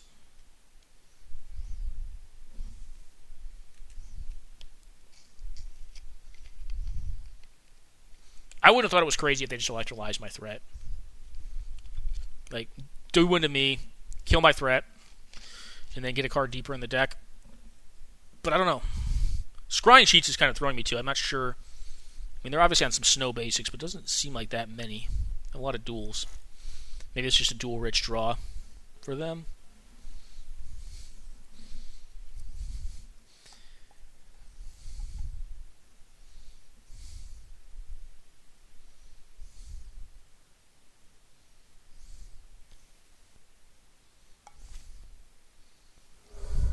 Okay, down to 7. Well, if we get 1 more damage on him and he bolt his live draw, we just win.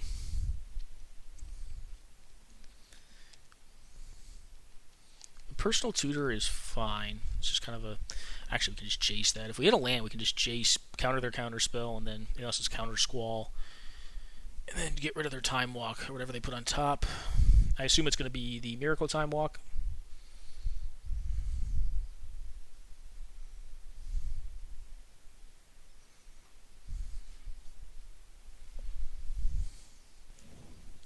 Okay, Mizzix's Mastery. This thing has Overload for a bazillion.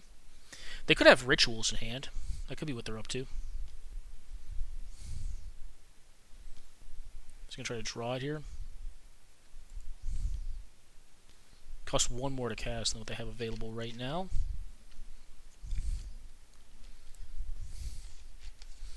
That's a big fuck no.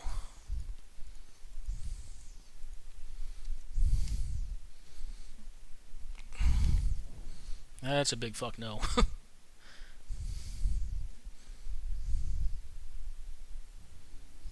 So let me get rid of this card if you know what's on top of their deck. And they're saying they have land in hand. If they top that, they're saying they have land in hand is what they're pretty much exactly saying, I think. This doesn't kill them this turn, so I think I still have to do this. It does kill them next turn, however. It doesn't matter what mana I leave up.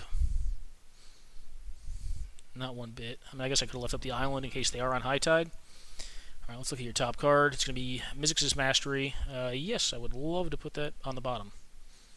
So...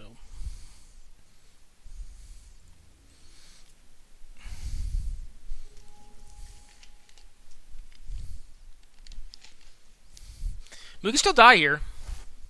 Or possibly draws. I mean, I think their last card was land, and now they have a whatever they drew off the top of their deck. It's my assumption, but I mean, we'll see. They certainly have very powerful cards. Like Expansion Explosion is very powerful. Like if you have infinite mana, there's the land that we expected. If the last card's land, they're just dead. Like if that's the card they drew, is a land card. If they're going to their attack step, my assumption is they are dead. And they're attacking me. Maybe they could burn me out, too. They have like a Banefire. They don't have enough mana for Banefire, though. Alright. I think we take a look first, see if we can find a counter spell to protect this. Or a burn spell, which gives us redundancy. Alright, nothing.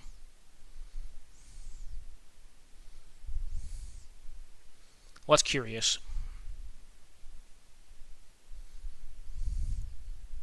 I'm going to get rid of those two. I'm going to go for it here. If they have Counterspell, then they don't have Banefire. So I'm going to go for Anthem and try to kill them.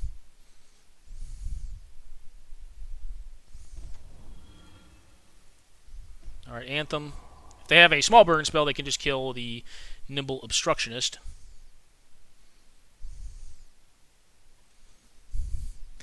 But this forces them to have drawn it pretty much exactly. I don't think they had an answer to this before.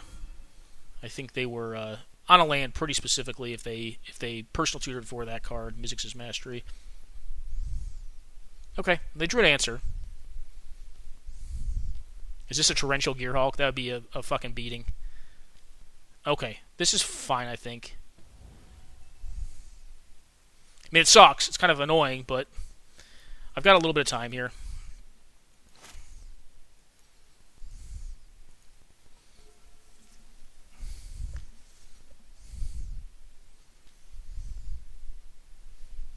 They could Mize out, like I was saying. I mean, they're certainly Mizing out here. Alright.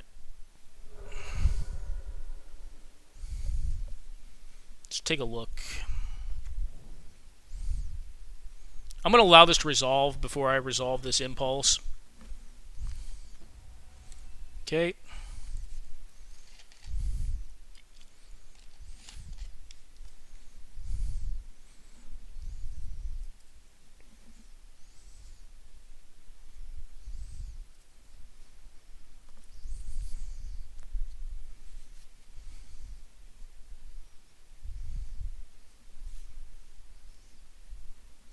Alright, Blood Moon is probably fine with me. I can still cast my spells, right? Doesn't really do all that much. I mean, it stops me from casting Jace.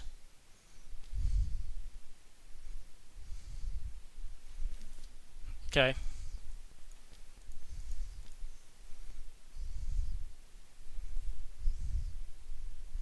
Also Force of Will this, but I think I'll pick up the Force of Will and then just not cast it here, because Blood Moon doesn't stop me. They're on 0 cards. I do think I just go to resolve. They hit me for 2, so I mean now they're basically down to like just drawing exactly like a removal spell, or I'm sorry, a burn spell, an uncounterable spell, is basically what they're down to. And I'm going to play this out main 1. This assumes risk versus like burn spells.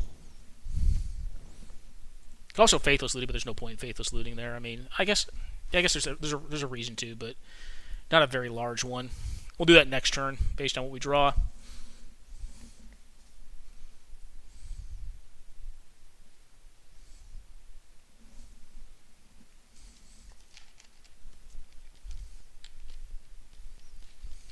If this is a Banefire, I'm going to feel pretty cheated.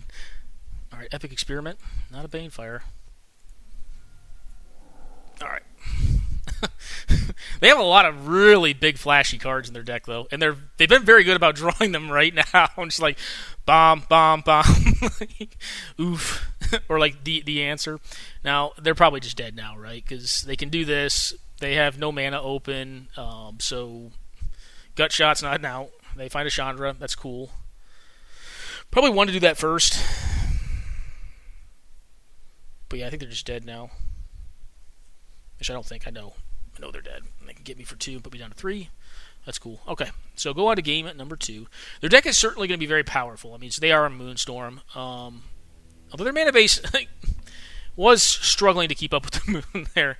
It was, though. I mean, they had the 2 blue sources. It's definitely going to be a better mana base for a Moon than mine is. I mean, obviously, if you can support a Moon, generally you play a Moon. My deck cannot quite support playing a Moon. It's not quite that greedy. Or I'm not that greedy of a builder. Gosh, guys, this hand is like interesting from the standpoint that like I really like it in this matchup if I hit another land. I'm on the draw. I have a redraw through Gitaxian Probe. Any untapped land is probably... It doesn't present pressure, though. I'm going to mull it. This hand's much better. I'm going to keep this one. I think here I want to get rid of Jace, actually, because I'm pretty far away from casting it, and I want to just kill them. Like their deck's going to be more powerful as the game goes along. As you saw there, I mean, like we kind of like I think did a good job of like pressuring them early, but like then ran out of disruption, and we didn't have a ton of pressure, so we were like killing them really fast. And like they can draw to some very good cards, and they did. Like they drew to some very powerful cards. I just happened to have the Force of Will, to not die, which was good for me. But that's a good one to find. Probably means I'm going to preclude from or stop not cast this Vendilion Click. To have an option to force negation, because I think it's pretty obvious. I'm just going to Stoneforge Mystic next turn, like probably like almost 100% of the time. That's fine. I don't think they have any like lands that I can't counter.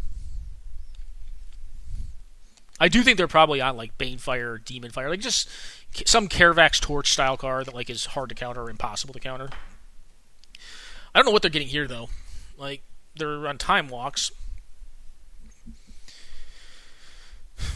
What do you gamble for here? I honestly don't know. Even if I had like a Mental Misstep, I don't think I would counter this versus this deck. Now against like a lands deck, I'd counter it. There's an Impulse. Let's go into Sea Leave. I'm just going to go for the Stoneforge next turn. It may get bolted. Hell, I could also just gamble myself, try to find Ancestral Recall. Not a bad card to find. Find a Tundra. I was kind of actually hoping to hit a land there, but a blue card's probably the next best thing. Stoneforge finds Sword of Fire and Ice. Because I don't think Jit is very good in this matchup, but drawing extra cards is kind of nice. They could also found Narset. I don't think Narset is as good against this deck as it is against some other blue decks. But that could have been another thing they would want to find. If that is what they found, I'm just going to kill it. Thing in the Ice.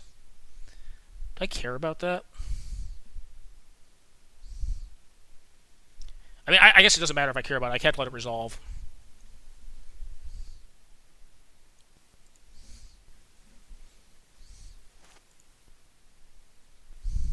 Alright, well, I missed out on my land drop, which sucks. I'm just going to put this sword into play and also leave up interaction.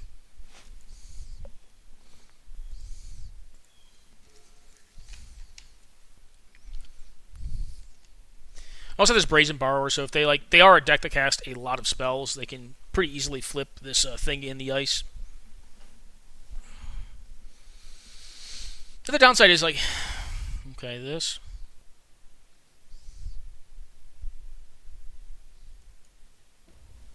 Like, I may just let them bounce my Stoneforge Mystic here. Like, they're going to get to see some cards.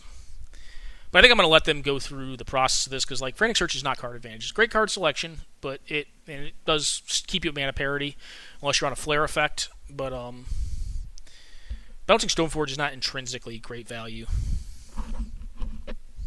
I do think they're on something better than Thing in the Ice, though. I don't think they gambled for it, but they could have. I would guess like a Narset or something along those lines. Be my best guess. Ditch a Mission Briefing plus a land. Cool. But they're down to 3 now, so it's kind of a burn. They burned a card up. Alright, nothing.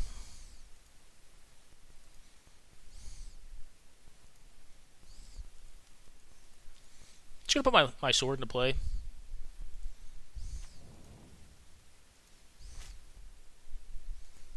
Pretty badly want to hit a land here.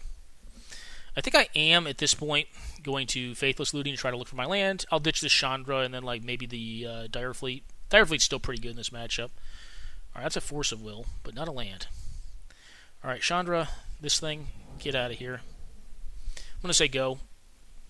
Did not find my land, but Force of Will, Force of Negation, Spell Snare, pretty good lineup of cards. I could be taking a 7-ball hit this turn, which would stink, but it is what it is. Kind of want to hit land, then be able to Brazen Borrower this card, then counter on the backswing. The problem's going to be here. My mana dev is just, rough. But, I mean, you can see that from the board state. But I do have a lot of pitch counter magic, which I think will tend to be pretty good in this matchup. Alright, more landage. And they're proceeding to do nothing. Maybe they just didn't find anything off this Frantic Search, and they were banking on it to do more than it did. If I don't find land this turn, I think what I'm going to end up doing... I think even if I do find land, I'm going to precipitate a fight on their end step, or try to, if they don't preempt it and fight me on mine. Or they're going to try to do something. Well, what is that something? Capture? I think I'm fine with that, yeah. You got it. I'll let you capture here. I could counter it, but it doesn't do anything yet. I would rather not take a thing hit, so I mean maybe there's an argument to having countered that. That's a big no-go.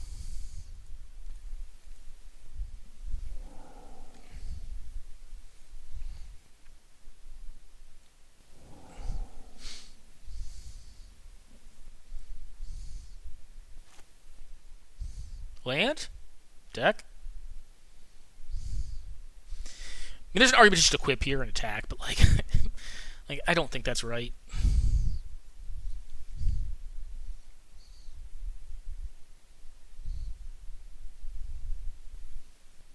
All right, well, that's a land. They're at 1 card in hand. Let's get them. We'll just get them. If they flip this thing, cool. It's fine. Like, if I hit a bolt, I can just kill it. I do think I'm going to target it with 2 damage off of this, just to try to high roll a burn spell. There's an option to leave open white mana.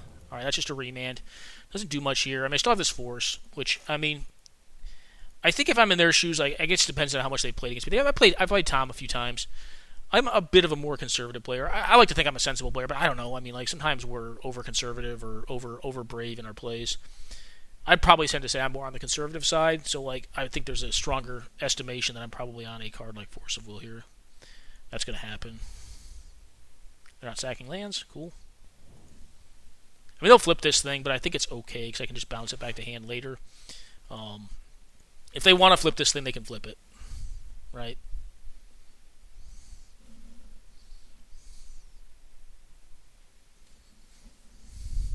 But it does give me value, too. I mean, I still get to get the Stoneforge back down and find a Jit. And if I get a land drop in the next turn, which, I mean, it's a pretty strong likelihood. I mean, I've been missing a bit. Then I will have access to the Brazen Borrower plus a counter spell. Actually, I can just Brazen Borrower plus Spell Snare this thing on the backswing. Which is kind of nifty. Alright. What does this get back? Frantic Search? Alright, this comes back to hand.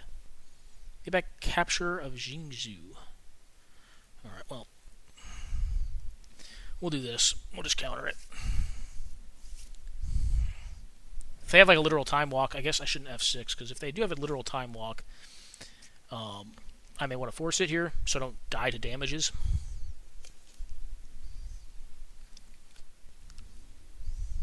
Yep, take 7. Which is a lot of damage to take.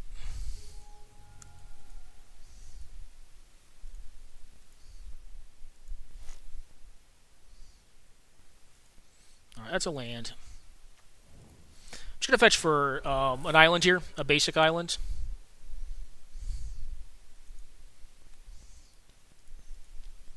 Play out my Stoneforge. I could have gotten a non-basic to have double white, which is better fixing, but they're on a moon deck, and I don't personally... I mean, I'm probably still boxed into having to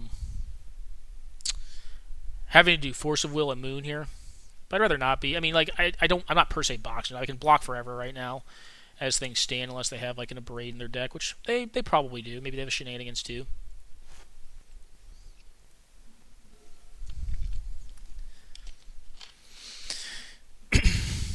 And there is some downside to flipping the Stoneforge back too, right? Because, I mean, this is a lot of damage to take, and it gives them some tempo advantage right now, but the Jit will eventually take that back if I want to gain life with the Jit. That is something that it is very capable of doing. But I think on the following turn, I'm probably just going to want to Brazen Borrower this Awoken Horror, leave up Counterspell for it, or leave up Remand. I guess we'll see. If it's just another Time Walk, like, I'm going to let it happen. Like, I don't think I need to force that. I can block this thing again for a long while. If they cast the Overload bounce spell, I probably will force a will that. That's probably something I have to force here. Mizzix's Mastery on this. And tap 2. Narset's a reversal. Okay. So they're going to get to take a Time Walk turn here, but it doesn't really accomplish all that much. Just, again, it's just a redraw. So I don't think forcing this here makes all that much sense. I'll wait and force this Mizzix's Mastery when they can overload it.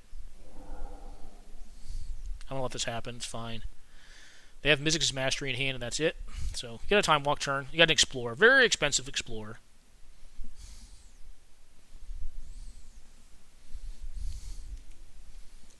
But don't have a good attack, so... did they target me? What happened here? I don't know what the hell just happened. They can't target me with that one.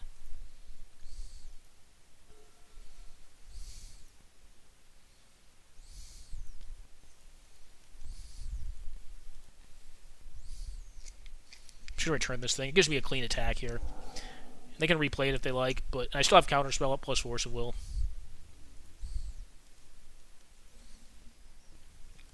And I can also bolt it next turn. Plus, I just want to draw lands here. Any need to... No, just do this. Nope. And say go. I mean, I guess I could leave it up to cast the Brazen Borrower. Hard cast the Brazen Borrower. Which gives me 6, 8, plus 3, down to 1 in attacks. So it doesn't quite kill them. On the following turn, it's into 1. Cast their Mizzix's Mastery, which I will just remand. This is an auto remand. Yep, you can try it again. I mean, I guess they have a possible counterspell in hand, but go ahead.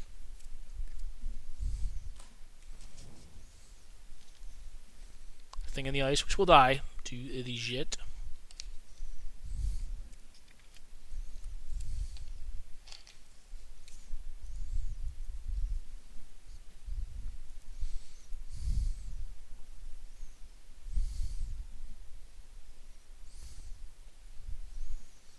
Yeah, I think that's fine, actually.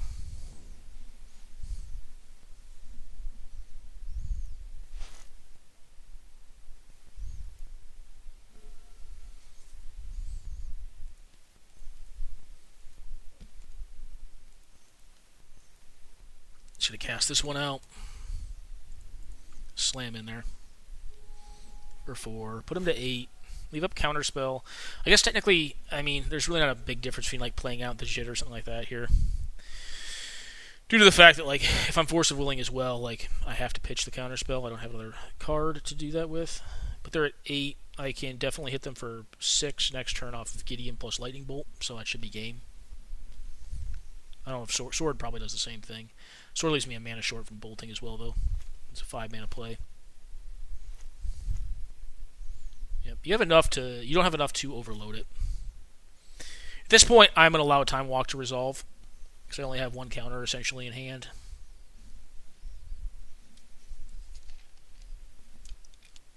Yep, this is fine. I guess I could have a copy for this spell, but I mean, even then, like they're just burning through cards in their hand, and they're not really accomplishing anything. It's kind of fine. Thing is fine.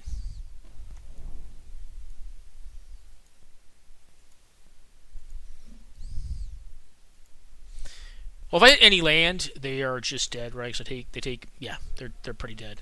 If I hit a land drop, alright, they hit a land. I guess the other option... Actually, I'm stupid. Like, I don't even have to do that. Just eat a bolt to the face. And we'll play sword and kill them. I'm being dumb. Don't know why I was thinking about having to have another land drop. I can just do the OT because I didn't do anything I had to counter. They know I have sword, so take 6 off the board plus 2 additional, down to very dead. So anyways, guys, at this point, I am going to cut it, and we will jump into some deck tech. So quick pause. We'll be back momentarily for some deck tech. And, I may do some more pre-recorded gameplay, but you got a bunch of recorded gameplay here against a wide variety of decks, so I don't feel like I've shortchanged you on that. So we'll see. We'll see how I feel. Maybe we'll do some pre-recorded stuff as well. Alright, guys, we're back. And actually, give me 1 second. I accidentally cut a card from the deck when I was arranging the deck, so we're showing we're in 99. But give me 1 moment. We'll be right back. Alright, guys, we're back. So I'm not going to completely cover the mana base, but as you can see, it's a fairly heavily non-basic based mana base. Because we're not a black mid-range deck. We're not playing Tainted Pact in this list. So we are going to be playing more basic lands in the deck because we are not concerned about using Tainted Pact as a card selection tool in the deck. So we have 3 islands, 1 mountain, 1 plains, to play around like Blood Moon effects and also like Price of Progress as much as we can. Although we're not a deck that's certainly by any means proofed against those cards. You either have to counter them, bounce them at this point. Quite a few ways to actually bounce just non-land permanents at this point with this deck. Which is nice. And then as far as utility lands go, we're playing Mystic Sanctuary, which is actually a card that up until like about a day ago I was not playing in this deck, which was stupid. I guess I just hadn't updated it in a while. Fiery Islet, which is just... I like these style of cards. Even though we're 36 lands, we're a little more land light than like a Jeskai control deck, which is going to be like 37. You don't generally tend to want to take damage off your lands, but having the flexibility to turn this into a card in the mid to long game is kind of nice, especially if you're on a gas. Karakas, white deck, gonna play it. It's just a great card. Wasteland, yep, pretty much in most of these decks. So let me pull up a card preview window. Not all of them, but like, if you're not playing Wasteland, you need to have a good reason to not play Wasteland. Like, your deck is so lethal by turn 3 or 4 that, i.e. Storm, that you don't need to disrupt their mana. Alright, so card draw. There's actually not a ton of card draw / selection in this deck, or it's stapled to cards that have other purposes in the deck. I've actually put Jace the Mind Sculptor over in the board impacting pile, which is possibly dubious. Like, it is really a card selection engine as well, but Jace the Mind Sculptor in this style of deck, I tend to find bounces a lot more often than it does in other decks because of the higher threat density the deck has, and the desire to just end games. Again, Jeskai is not a deck that like is going to tend to win games that go infinitely long. It's a deck that, is not quite a tempo deck, but is looking to win, as reasonably fast as possible, right? Like, your threats are pretty proactive. They tend to, be fast and also provide value, and or be good at blocking and attacking. So you can kind of shift between your game plan per matchup. But oftentimes, just being able to bounce something like even a 4 mana, Mana War is pretty good, especially if you can do it twice or even 3 times, to just buy a couple turns of attacks to win games. So Jace, pretty good. And I put it over here on the board impacting pile. But the cards that are purely for selection, Impulse, which is actually one you could cut. Like, Impulse is really slow, and I think honestly it may just be outdated. It's kind of probably just a holdover from when I, was initially playing this deck. I think you probably look to cut this and put either another threat in or another board impacting card to kind of just buff up the deck's primary contrary game plan, which is have board impacting plays every single turn, and or leave up mana to interact on the stack versus the decks where that is the most relevant thing you can be doing. Faithless Looting, yeah, this deck, again, is a mid-range deck, so its card quality is high, but it's going to vary in relevance depending on the matchup. For instance, like we're playing Aven Mind Sensor, which is highly relevant versus some decks, but other decks it's kind of just a weak threat for 3 mana, and you may just rather not have it, or you may have 2 threats in hand and actually just need some board-based interaction, or either some board-based interaction or some stack-based interaction, and you may want to discard those to try to find some of your board-based impact cards that are not attackers and blockers to deal with a problematic creature that's in play. Faithless Looting is just a great card. Yes, it's card disadvantage, but card selection I think tends to be more relevant in these style of decks, and probably just in general in Canadian Highlander, because of the wide array of what the metagame can throw at you. Alright, so cantrips. Pardon me, guys. You have Sleight of Hand, Serum Visions, Preordained, Ponder, Brainstorm, Gitaxian Probe, and then Recall is one of my 7-point is my 7-point card. This is a 10. Obviously, it's a 10-point deck, but Recall is my 7-point card. My other points are Injit for 2 points, and then True Name Nemesis, which is 1, making the full 10 for the deck. The cantrip that's the weakest is certainly Serum Visions. I can see cutting this card and putting in another threat or another board impacting card. But I've had enough draws in this deck where I tend to want this density of cantrips. And I think Serum Visions is the next best thing to be playing. I like Sleight of Hand better in this deck, but Serum Visions just barely makes the cut. I think Impulse you could cut, but Serum Visions I still kind of like in this style of build. I could even see playing Ancestral Vision in this deck. It's very slow, but this deck's card quality is high enough that drawing 3 is generally going to be good. If I could free roll Treasure Cruise, I probably would, right? Because drawing 3 in this deck is going to generally tend to give you a good spread of mana, threat, board impacting card, or counter spell, mana, threat, and or board impacting spell. That's just how the distribution of cards are. Next up is this counter magic, the stack interaction, and you have the Spell Queller in here as well, which is one of the few decks where I feel like this and Bant is pretty good. In the fact this card exiles is kind of nice because you can get around. Effects like I saw in the one game, we never had to use it for that, but effects like Cavern of Souls or uncounterable cards like Thrun, The Last Troll, or Supreme Verdict get countered by this card, for lack of better terms. But it's also just a good flying 2/3 that you can put a sword on, and if they're not doing anything and you just need a clock on them, you can just play this card at EOT and just start clocking them with it, and it's just fine. A couple of the other counter spells can go into other piles as well. I'm not going to cover each of these counter spells, so you can see what they are on here. They're just mostly just a good pile of counter spells. Mystic Confluence can honestly go over into the board impacting pile with its capability to bounce. And again, this being a more proactive build of a blue mid-range deck, being able to bounce things and just attack is very good. Same thing with Cryptic Command, being able to tap, having basically in decks like this and Grixis mid-range, these kind of cards, having their different modes are maximized. I think they have more value than they do in just your straight blue decks, even though you'll still probably generally play these cards in just straight blue decks. You have your pitch counters, force, your daze, and then your force negation. And then kind of just a regular lineup. You have counterspell, remand, negate, mana leak, spell snare, spell pierce. Pierce you could possibly cut in this deck and put maybe a more board impacting card in, or just a different counterspell if you were looking to play against more controlling decks. This card's fine. Honestly, against controlling decks, this card's just fine. Especially if you're playing threats out and you want to protect your threats. But I could see, cutting it if you want to cut it. Otherwise, kind of just a lineup of the best counterspells. I'm not playing Memory Lapse in this deck, nor am I playing Miscalculation. They're just a little too situational, and or they just lack a little bit of quality. Remand's just a more proactive counterspell than Memory Lapse is. I guess Memory Lapse is very proactive if you already have the board developed, but you're not always promised to have that situation come up. And the fact that you're not a deck that's looking to counter things forever, I think drops the value a bit on Memory Lapse. But I could see cutting Pierce or even negate, leaving veto in and putting in Memory Lapse if you were a big fan of the card. And I am a pretty big fan of the card, but I think it's just a tier below the counters that I've chosen for the deck. But as you can see, a much more limited counterspell pile. A lot of folks will play around with a ton of counter magic when they play against this style of deck. You don't generally want to. Sometimes I'll have it, or sometimes the player of this deck will have it. These mid-range builds will have it. But the counterspell pile for this deck is actually kind of small. This is actually a smaller amount of counter magic than most blue X decks. I think in general, when you're playing this deck, you want to use your counterspells proactively. So you want to develop and then use your counterspells to protect your board state or stop your opponent from developing, their more powerful win con if they're on a combo deck or something along those lines. Nice to be of the threats. Again, Lightning Angel you could probably cut at this point. I still think this card is awesome. Like, awesome from the standpoint that I enjoy playing the card.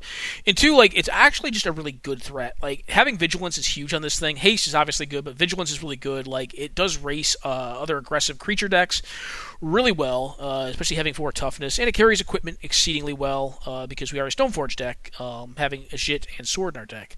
So yeah, this card is kind of, I still think this is like really just probably barely on the cusp of playability, but I think it is if your metagame's aggressive enough. If your metagame's not that aggressive, you can probably do a little bit better than this card, but I still like it. Gideon, just a dumb card, just really powerful. Royal Scions, buffed up your threats. I put this in the threat pile, but you could also put it in the card selection pile. It does a little bit of all of it, but it makes your threats huge. Also just gets you through cards, and when it ultimates, you generally win the game.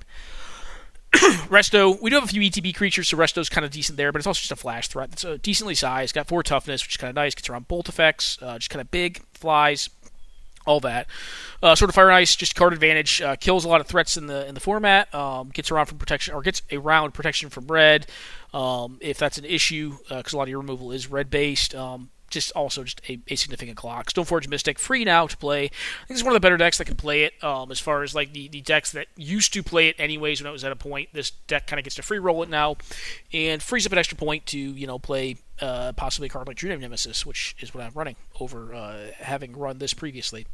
Guys, say draft. This card honestly is weird. It's in the deck. It's very fast against like the combo decks, but in most other matchups, this card kind of sucks. Like it comes out and like it gets blocked by so much. Like if you're playing in other mid-range mirrors, like this card just tends to not be that great.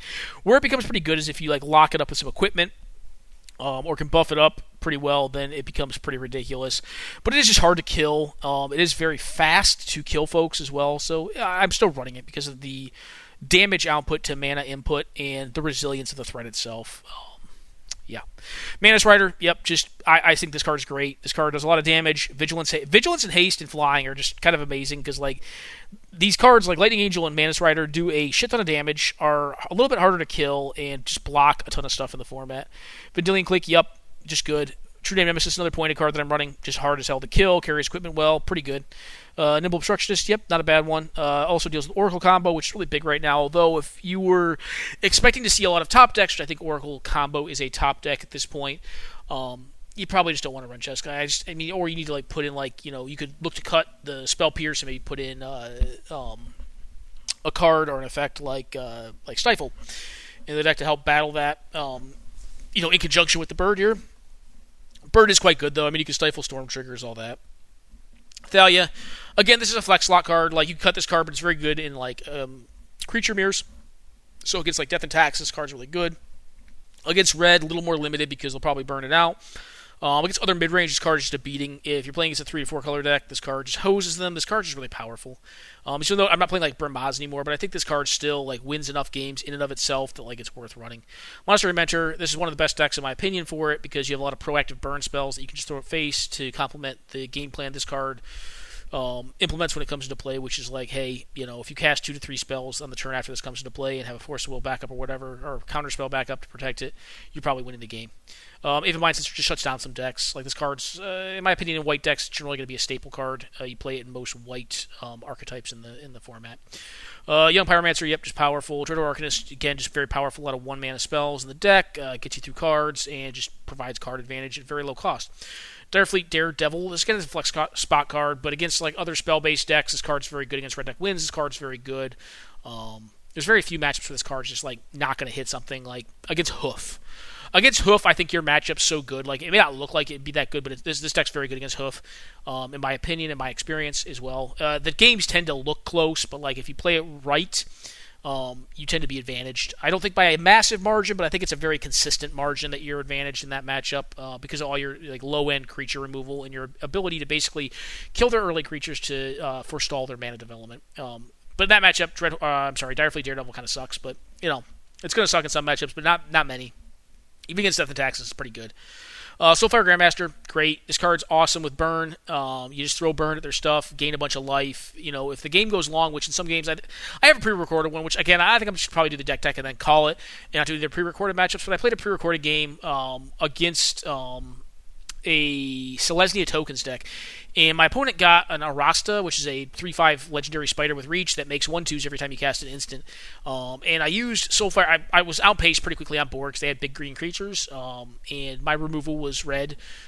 So it had a tougher time dealing with their green creatures, but it was in such a place that like they couldn't really attack in profitably because most of their creatures were 1/2 spiders, and I had a life-linking threat in play. But I used this in a long game to basically cast a Lightning Helix, which could have just been a Searing Spear or whatever at that point. I think 3 times with return on it, so I was able to actually just outrace them with burn. They could become a burn deck with this card. So the ultimate, not the ultimate, but the ability on this card, the activated ability on this card is honestly pretty good too. And then just giving all your burn lifelink is really good for racing like aggressive decks like Red Deck wins. But the activated ability is also like a real thing in this deck. As games go longer, it's a means of like grinding players out. I've even used it to grind out like other blue decks, like big blue decks. Core Firewalker, just hard as hell to kill for a lot of the removal in the format. Red is a very prolific color in the format as far as removal goes because it's so cheap and because it also goes to face and gives you flexibility in deck slots to have cards that can act as both clock and as removal, which is really, in my opinion, the biggest power of Jeskai in general is that your removal acts as clock as well. So when you have the ability to have your removal act as a clock, that gives you a lot of flexibility in how you play out games based on matchups. Snapcaster, yep, just ubiquitous. And then Celestial Colonnade and Wandering Fumarole both serve as mana sources and also serve as threats as the game progresses and your lands become less relevant. All right, well, Palace Jailer, for board impact, Palace Jailer, yep, ubiquitous. Chandra, yep, just ridiculous. Bonecrusher Giant and Brazen Borrower, the 2 adventure cards running in the deck, they're just 2-for-1s. They're just both awesome. Jace the Mind Sculptor, yep, just great. Said again, he's over on the board impact because he bounces things, which tends to be pretty relevant in this deck. Teferi, same thing. Like this is also a card drawing card. It can also just hose blue decks, which is kind of nice. But realistically, the biggest reason you're playing is because it bounces creatures and allows you to kind of race other decks if they're a little faster than you are and you need some setup time. Fire Ice, just great for removing small creatures. Also great for kind of buying some tempo if you need to resolve a spell, whatever it may be. Jit, very good against the creature decks. Again, like against Hoof, like this card just owns them. Against Death and Taxes, generally just owns them unless they have a literal disenchant effect or a way to kill it. Pretty quickly, it'll probably take over the game. And then most mid-range decks that play creatures, this card just ranches folks. Helix, yeah. Again, like this is one of the decks that does run Helix. I don't think a ton of decks run this card other than like 4-color aggro, 5-color aggro sometimes will run it. Your Mardu will run it, but it's not as like this is, in my opinion, like the deck that probably benefits the most from it.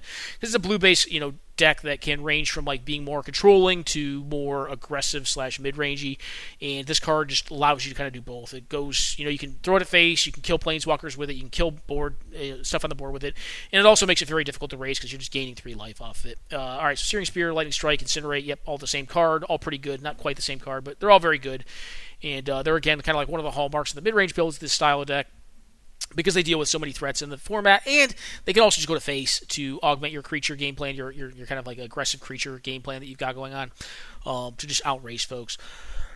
Arc Trail, again, flex slot card. You can cut Arc Trail if you'd like, and put in a different card, put another counter spell. But in a lot of the online games that I've been playing, I've kind of liked Arc Trail. I've been playing against a lot more creature decks, and Arc Trail is really good against creature decks. It's a very good card. Red Deck Wins tends to be the only deck that like auto starts it. I don't think Jeskai needs to auto start it, but that's kind of one of the benefits to having these mid-range builds is that you have a little bit of flexibility in how you massage out your build in the deck. But again, I think if you want to cut a card, this is a fine card to cut, depending on what you're seeing. You can just put in like a better card for your metagame, another counter spell, maybe another creature. Probably another counter spell or a different removal spell would be what I would tend to flex it into. A Braid, yep, should play it if you're playing red. Lightning Bolt, yep. Grim's kind of fallen out of favor, but I still like it in this style of deck.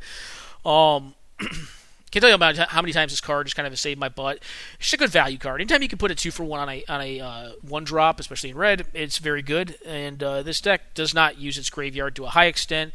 Yes, we do have the Dreadhorde Arcadus, but I'm not playing any Delve cards with the exception of Logic Knot, so in general, it tends to be a nice way to kind of use the graveyard as a resource after you've exchanged, other cards with your opponent to, turn this into damage. So against Death and Taxes, this can tend to kind of get you back into games. But tread out their important hate bears if need be, And yeah, and it can also just clock. Against Red Deck Wins, also quite good. It just generally gets those style of decks, it forces removal early, which is good. Forked Bolt, yep, just really good against small creature decks. Red Deck Wins, Hoof. Red Deck Wins, White Weenie, Death and Taxes, Hoof, you name it. Slash. I'm honestly like almost. So Slash is a weird card, right? Like Slash like was used to probably be like 10 years ago. Like no one would play this card in Singleton because it didn't really represent any value. It represents no value and it represents very little flexibility, but it's very efficient at what it does. I'm almost at a point now where like I think maybe this card could be dying off again. Because there's a lot of like these interesting creatures like, Bone Crusher Giant, like Brazen Borrower, where like they're just built-in 2-for-1s. And what Flame Slash really doesn't want to see is like 2-for-1s. It wants to see like fast mana into Bramaz. Like you see like a Mox, like let's say like Mox Diamond, Mox Opal, Mox Diamond, Mox Pearl, land, Bramaz. And you're pretty happy to Flame Slash that because they committed a lot of resources to a very powerful and tough threat. That you could just, for 1 mana, just kill it and essentially have rendered, basically accomplished a 2 to 3 for 1 because they've developed those cards on the board out of their hand and they're not other in-hand resources that actually threaten your life total. So against medium red, the style of card's really good too because they can play like a big ass dragon. It's a 4 toughness like Stormbreath Dragon. And you just Flame Slash and it's dead, and it's 1 mana for 5. Really good there. But I tend to feel like that, at least from what I've been seeing on the online meta, may not be all metas, that Flame Slash, while singularly powerful, doesn't really have the impact, in my opinion, that it used to have. So this could be a card that, like, I could see starting to cut from decks because of the increased range of high value oriented creature cards that have been printed in recent history. You have stuff like Oko now. You have stuff like Renin 6. This doesn't do anything against. You have like the Uros, the Kroxas, like this card does not kill, and even if you could kill it and complement with another burn spell, like they're getting it back for value at that point. So like I feel like this card is starting to kind of like again die off. I mean, everything comes back, everything's cyclic, and eventually it may be a thing to be doing again. And I'm still doing it in this build because it still seems to be fine, but like I feel like it's starting to wane a bit in my evaluation of whether or not I want to run it or not. Chain Lightning, just clock and or board impact. Swords to Plowshares, Path to Exile. Yep, those are just good removal spells. So guys, that is Jeskai. You got to see a lot of live gameplay with the deck, and you get to kind of see how my build of it shakes out here. I think I've done a decent job of kind of highlighting some of the cards that I think you could cut and would be very reasonable to cut. I'm giving you an idea of general intent of like how I would replace them. But again, this is a mid-range deck, and there's a lot you can do with it. There's a lot you can tailor in it to your metagame. I do think the general equation of blue and red cards is just very good in most Eternal formats, and if that's a plan that you have and want to go with, like you're going to be generally tend to be pretty successful with it. Right now, I would say if you want the most probably matchup neutral deck, I think Rug. I think Rug is honestly probably a little stronger than Jeskai is right now. So I think the ability to build in an even more proactive game plan is probably even stronger in that deck with green. And you also get some of the new cards that were printed over the course of 2019 that are very powerful, to include, Oko, to include Renin 6, and you can even include Uro if you're on a more controlling build of Rug as well. But that tends to be more of a controlling to like hard mid-range card. So yeah, I think Rug's probably in a better spot right now. Like, I think a lot of Jeskais tended to sort of fall out of favor, but if creature decks ever really become big in your metagame, like this is the deck for you. Like you want to have a deck like this against creature decks because this deck is amazing against creatures. And I got to see us ranch on goblins. I think we did pretty well against the Pattern Retro deck. We did lose the first game, but I mean some of that was due to unfavorable draws, and then we took a riskier line with a Brainstorm that didn't pan out, and we just didn't hit our mana. Like if you're not playing cards, like if you don't have the mana to play cards, you're going to generally to lose games anyways. That's just what happened there. But I think in general the deck felt pretty good in that matchup. And just in creature matchups in general, I think it's one of the better decks for that. Because again, like I was saying, like I think Rug is probably like a better, well-rounded, like all-around deck than Jeskai is. I do think it assumes more risk against aggressive decks. I think it's worse against like red deck wins, for instance. Whereas I think this deck, on a statistical basis, will tend to beat the shit out of red deck wins, unless they have like a really good price of progress draw. It's real quick. But anyways, guys, that is my build of Jeskai. A lot you could do with it. I hope this deck tech and the gameplay has inspired you. If you have not seen Jeskai midrange play out, then you probably haven't played a lot of Canadian Highlander, because this is a very, very popular deck. But I would say it's starting to kind of wane as far as like popularity goes. But as long as there's Canadian Highlander, I think folks will love playing Jeskai. It's It's a great deck, right? And as with all of these, if you're interested in seeing my deck list, it'll be up on the Tapped Out. I will link it on the comments portion of this. And then you'll have timestamps for all of the games that I've played throughout this and this here deck tech. So I hope you guys enjoyed. Hope this is valuable to you, and take care now.